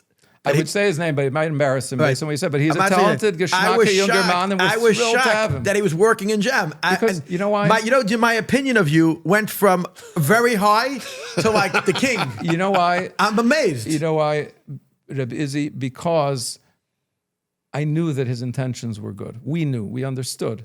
Even though he was doing, he didn't know, or he was involved with something because he cared about this topic, or he wanted to do. So we stretched out our hand. It turned out to be Baruch Hashem. He's doing amazing work in GEM. I'm sure that Ebba's very proud. Yeah, listen, but what's the point? Why waste one energy of his and non-friends now work in GEM? That's what you're implying? Guy's about covered the chash of a guy. He said he's talented also. I'm saying I don't know what he does, but I'm saying because of the intro you got. I'm not going to mention his name, but I get probably worthwhile. Even though he deserves compliments. If I could spin it like this: if someone had a medicine, right, and officially the owner of this medicine was there purely lamana, just to help people and just to cure people spiritually. At what point are you so controlling of the IP if it's spiritual medicine? We're and not if the controlling. mission statement of you understand what I'm saying? I understand the question, but Okay. I think That's it. That's all I think you have to look at what we're doing. First of all, you guys do the best job in the entire I'm world. saying there's so much going on. Not that I'm saying it's a good thing. I think we should be more controlling. But I told you about 3 instances of exercising the ownership of the material. I'm telling you, it's to our detriment that we're so light with it, but we're not controlling of it. I want to be clear. Factually, there's maybe 1 or 2 or 3 general Chabad organizations that are as big and budget and size of your organization. Am I wrong?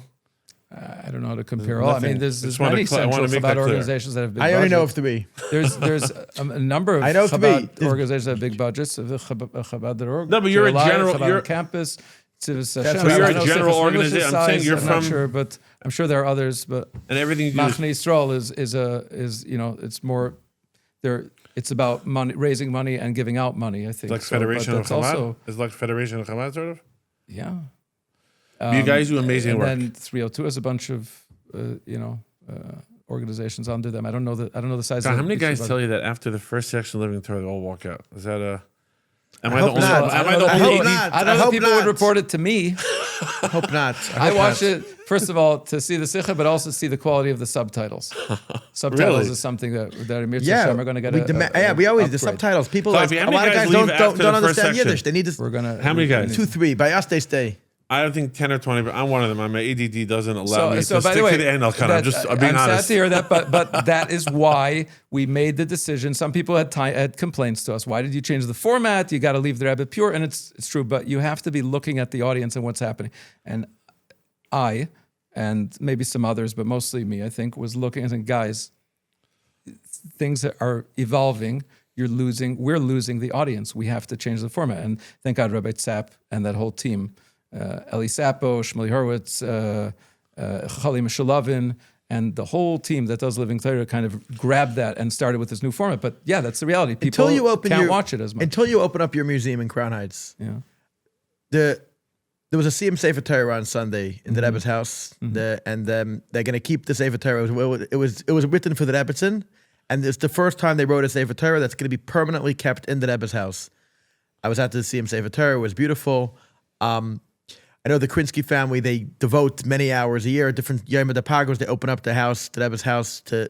What do you think of like the Rebbe's house? I don't know, like from a mashpia, I'm saying, you think they should open it up like more, like maybe like a few hours a day where people could come in and like make a museum Maybe it almost? should be the Gem Museum. Great location. It's It's not big enough. He needs 150,000 square feet. I can do my best to tell you what the Rebbe says about the Rebbe's house. Oh, well, I'm curious. During the Svarim case, Right. Tafshin Memhei 1985, the Rebbe spoke a lot about the residence of the Frierdiker Rebbe. Specifically, he said the place where he ate and slept, and even mentioned, took care of his needs, and the kitchen, and the place where a tzaddik lives, his residence, has holiness and kedusha that is irreplaceable, and it's there forever. So the specialness of the Rebbe's home, the Rebbe and the Rebbetzins' home, is obviously without question, that's where they lived. That was their home. For many decades. For many decades. So there's no question that it's a very special place. I happen to know Mendel Krinsky.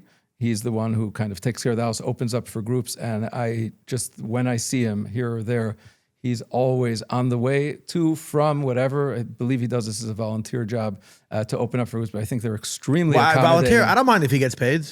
I wouldn't mind either. I think that probably groups would rather pay and be able to know that whatever. But that's not my lane. Put him on the payroll. Anyway, I don't know. You mentioned that you said the videos affected real change in terms of the Israeli military. Could you elaborate on that? Oh, that's interesting. Because Clappy recently takes credit for people banning scooters because of his videos. And I don't disagree or no. I think so. It's hard to draw the line. I want people to realize the impact of video and the power of Gem and videos like Clappy. I'm not going to tell you like specifics. Well, there's still scooters everywhere, and I want every scooter off the sidewalk.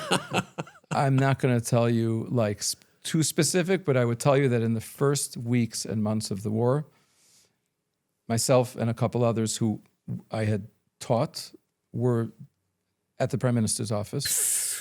When I say I had taught, meaning they're people of stature on their own, but kind of the framing and the talking points and this and that we gave them. And there was a lot of talk, specifically about the Rebbe's approach with questions asked. I was asked by you one were of the in the Prime Minister's office? Three. I'm You not going to said say he a was name. in connection to. You were met with one him of the- personally, Netanyahu? Me. I wasn't with Netanyahu. Somebody else.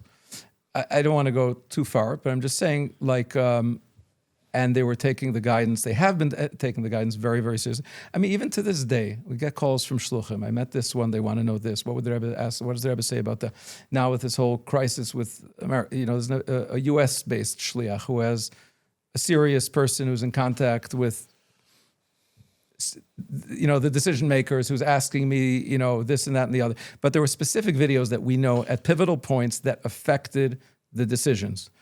In the early days, literally a week or two into this, not a week or two, less than a week in, I called, I guess I could say his name now because he's since passed away, Yossi Chechanover, who was one of the Rebbe's probably key person in the Israeli defense establishment. Rabbi Binyamin Klein introduced me to him, and I've known him for many years.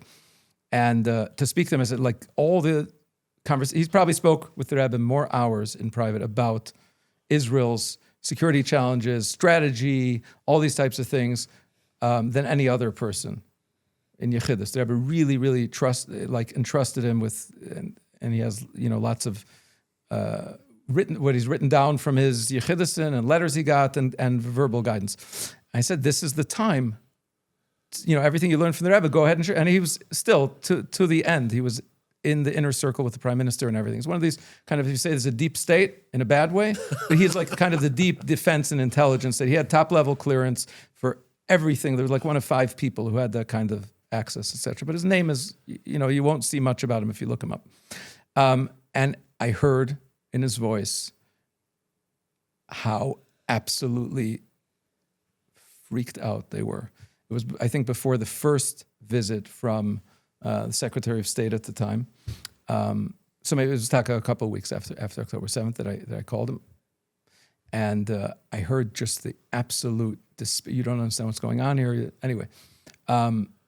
And I realized, like, now's the time. We saw that Klal Yisrael was ready to listen. There was a Seiros like never before, and people were looking for answers.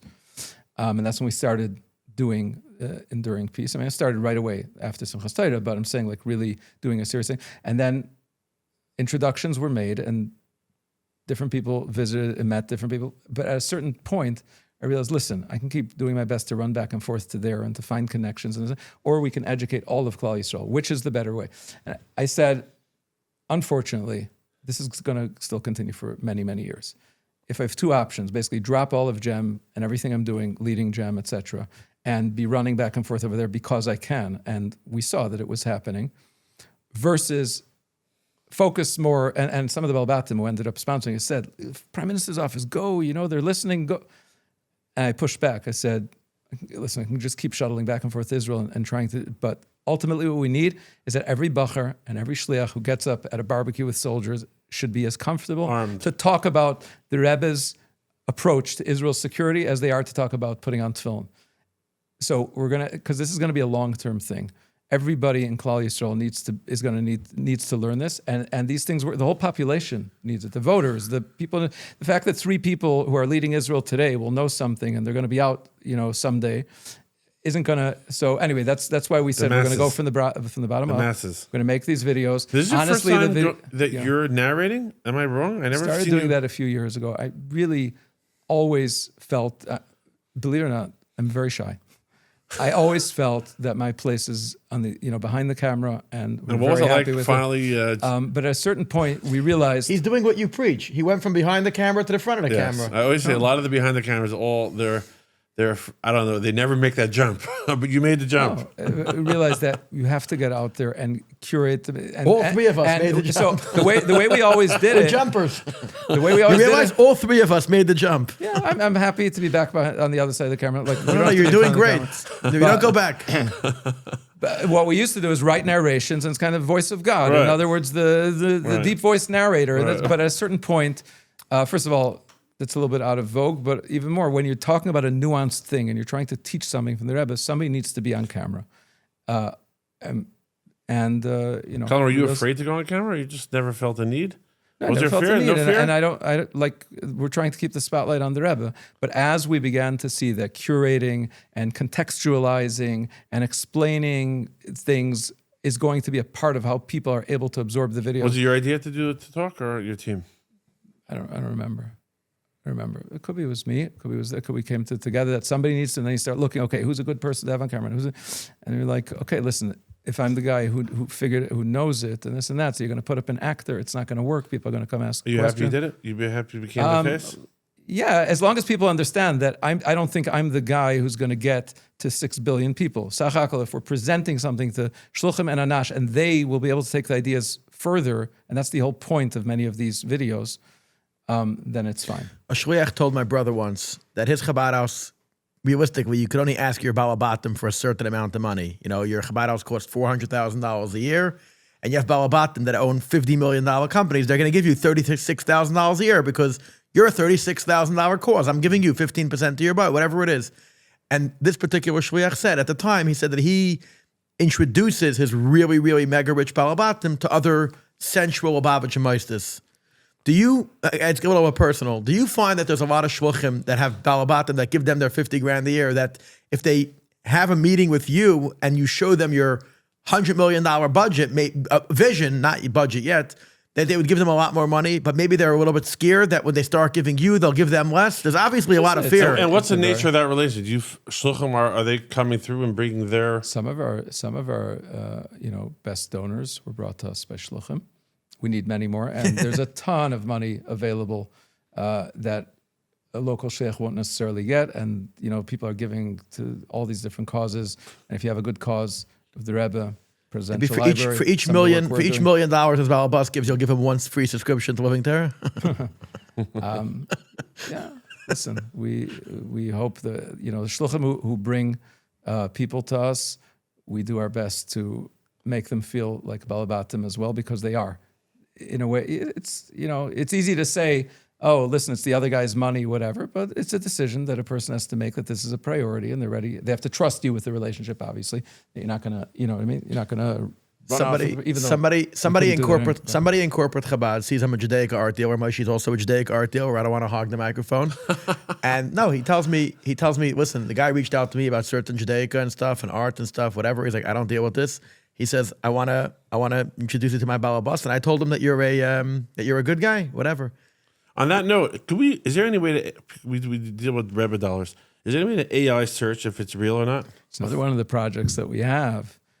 Serial number. You put in the serial number, and we're able to so it's upcoming. We can do it manually now. We've helped many people find themselves with Rebbe through the dollars. What about if I'm selling a Rebbe dollar, could we search it and make sure it's real? From the Rebbe. Yeah. Yeah. So we could search. It's not fail safe, but we do have several thousand serial numbers, and we were able to validate just to clarify. What percent could be validated? Right now, I want to just give an introduction to Rebbe dollars, because it's one of the things I specialize in. There's many different types of Rebbe dollars. There's Rebbe dollars from Memvav to Nun Beis. You mind calling it dollars from the Rebbe? Dollars from the Rebbe. The Memvav to Nun Beis, where the Rebbe, after davening on Sunday morning, would come back out a few minutes later and hand out dollars the entire day till like 8 o'clock at night. I'm sure there were millions of such dollars that the Rebbe gave out. Those were actually from the Rebbe's hands. But for 40 years, after all big Farbrengens, the Rebbe used to just hand piles of hundreds at a time, open up a shopping bag and give out tens of thousands of dollars, 50 to 100 in a stack with the bands. I sell some of those dollars. I even have a lot of those bands where the person that was giving it out, and the ladies. What's people selling dollars? You're okay? What's your? So, hang on a minute. So let's get to the end of this. You were explaining what it is. So there's different types of Rebbe dollars. I tell my customers which type they're getting. I'm just saying. So our project is first of all, there are forfeit. There are people who are saying things that there's dollar from the Rebbe that aren't, or there are people who received the dollar and they don't know what date it was and they want to know. So just to give you an example, 99% of the people that call me, I don't accept it. Last night I was in somebody's house, very, very, very trustworthy family. She opened up the safe. She took out dollars from her and her father and whatever. The dollars that had the dates and the times and Yom Haledes. I buy dollars from people that sometimes they did trapper keepers where it says this one and the dates, the pens, and the markers. So let me they even say that Rebbe said it B'Hisrakshus Gedolah Mazel Tov on a wedding. I buy very good sourced stuff. Good. So our project, if you think about it, the dollars have serial numbers that go sequentially. So if you know 30 of the dollars from a certain day, you can say, oh, here's the packs of hundreds that were from here to here, from here to here. You can be able to triangulate pretty well other dollars from them. It's a science, and AI will help a lot for this. We already have thousands of dollars marked down, which we've ripped. We've taken from the photos. You're able to see the serial number and from individuals. Our planned project is for people to be able to go take pictures of dollars that you know when they're from. Make yourself a portfolio online. It's gonna, and then other people can search it, and we've helped a lot of people. It's going to be a tremendous. So those dollars that you're saying help. that you don't take, you'll be able to validate. Right. Or sometimes you'll be able to validate. I think we should pay going all the way back. You know, we're going to benefit or not benefit. I don't want to make any promises on the. That's how you do it. You promise, then they should give it to you. There we go. What does it cost the project? Aren't you? You said that one of these people are going to strike it rich. Yeah, for sure it's going to happen. No, when I was finishing it, this. What does it cost? Can you just quickly? Off the top of my head, I don't know, but it's a couple $100,000 probably. A couple $100,000. Yeah. We don't make enough money on dollars. Listen, you wanted free projects. It'll be a free project for the end user. You want to take a drink? One of the many. Take a sip. Oh, so I was telling you. So this corporate big guy in Chabad introduced me to this Balabas. The guy buys a lot, Baruch Hashem, making money, whatever. What's funny is that this Balabas knew that I'm going to be at like an uncomfortable position, that I'm making all this money, and he made the introduction. So he tells me, and you don't have to worry about giving any commission or anything to this meister. He says, I'm gonna take care of the guy and give him a big donation. Give him a big donation just for making the introduction. Last night I met him by the Minz L'Chaim. Mazel Tov to Rabbi Yingi Min some JLI. And I asked this big corporate Chabad guy. I asked him. He said, "Yeah." He said he sent me a nice check. But then he tells me, "But you can still give me money." No, he said you can still give me money. No, what I'm saying is that only good things are going to happen if shluchim bring their balabatim to Gem and help bring the Rebbe's vision to the next level. How do people reach you if they want to write you in their will? es@jemedia.org. That's it. es@jemedia. You do speaking tours? Thank you. I didn't know we were gonna. I appreciate it. Speaking tour, you do that? Could people hire you to speak at events? They could. I don't know. You into that? Is it 180,000? Not really. You're not into I think that? my time is probably better spent in Gem, but sometimes I'll do something. If the shliach feels that it's kind of uniquely, specifically, I can contribute something to it, and I agree that this is a subject or a place or whatever they could do it, I've done it. If they want to have me out and introduce me to some balavatim, that could be a win-win. That will help. No, I'm saying like really, my time is very. You spoke about time management. We have a budget of $4 million, and we have a lot of projects going on. Like for me to go somewhere for 2 days to way there, way back, do a speech, like I have to raise. I can't believe you only whatever, do 10% of fun. I'm shocked. Yeah. The biggest shock of the conversation is you only spend less than Mir 10% of Hashem, the time. we have to. Fundraising. I thought you guys were like. Also, guys, we have to build out a fundraising department. Right now, it's just Yechiel you. and me, and a little bit happening in some other departments. I'm sure that's the biggest shock of the whole conversation. How Maybe I little shouldn't time. have said this. I don't know if the Balbatim will be happy to hear this. No, but I just funny. I spoke. Maybe it's more than 10%. The last couple months, it's been much less because I've been really working on projects. But maybe I should probably correct that. Too late to go back and correct it earlier. But if you're watching till here, I would say Itaka, it could be more. Now that you're saying it back to me, 30-40% maybe. Is there maybe? Did it become a little bit of a machas v'shalom? I'm not a fan. It's very difficult. Did we get a little bit lax and lazy with fundraising in Chabad? Somebody said that by the Rashag. I see people fundraising. No, like I know the machines. guys going into credit cards, going on shluchas. No, the yeshivas today are demanding very high tuitions, and they say you go fundraise. The Rashag was taking everybody for free to you want Tamuz me to I mean, no problem. We can handle all of the issues you've got. You can pull them out and put it on the table here. I'm saying about the yeshivas or whatever. No, because they don't want to. I mean, a lot of listen. the yeshivas are demanding tuition. The camps are demanding it. It used to be fundraising. Yeshivas. You want me to start trashing them? I'm just saying. No. Did it become that Lubavitch used to take everybody into the moistus for free, basically, whatever you could afford to pay, and now it's like. I mean, go back to this topic. There's a lot from the Rebbe on this. A lot. People can't pay to take them in. That doesn't mean they're not going to try and charge. I just want to make it very clear. I've never seen any kid at 1:00 p.m. on Kingston Avenue running around the streets because parents didn't pay tuition. So you could curse out yeshivas all day long. I've never seen it. So on the WhatsApp groups and all the comments and editorials, how the yeshivas are the worst people in the world. You're saying the kids are all in school. I've never seen a kid on Kingston Avenue. I just want to say that. And I say the same thing. The Litvers to me, Chabad people drink. They drink. I said, bro, in the past, since 1950 or 40, I've never seen a DWI case in Crown Heights. In Lakewood, I've heard lately, this guy got killed, this guy got killed, that guy got killed, this DWI for this kid, this club. The State of the Union is good. People are following the Rebbe. People are following the Rebbe's instructions. Yeshivas are taking in people, kids, or teenagers who have problems or who can't pay. Do some of us feel squeezed when we have to pay tuition? Absolutely. The schools are doing their best to get what they can because that's their job, or that's what they feel their job is. In certain, the interest in the Rebbe is growing. The Rebbe's guidance on these topics and 1,000 others is being followed and adhered to more and more and more.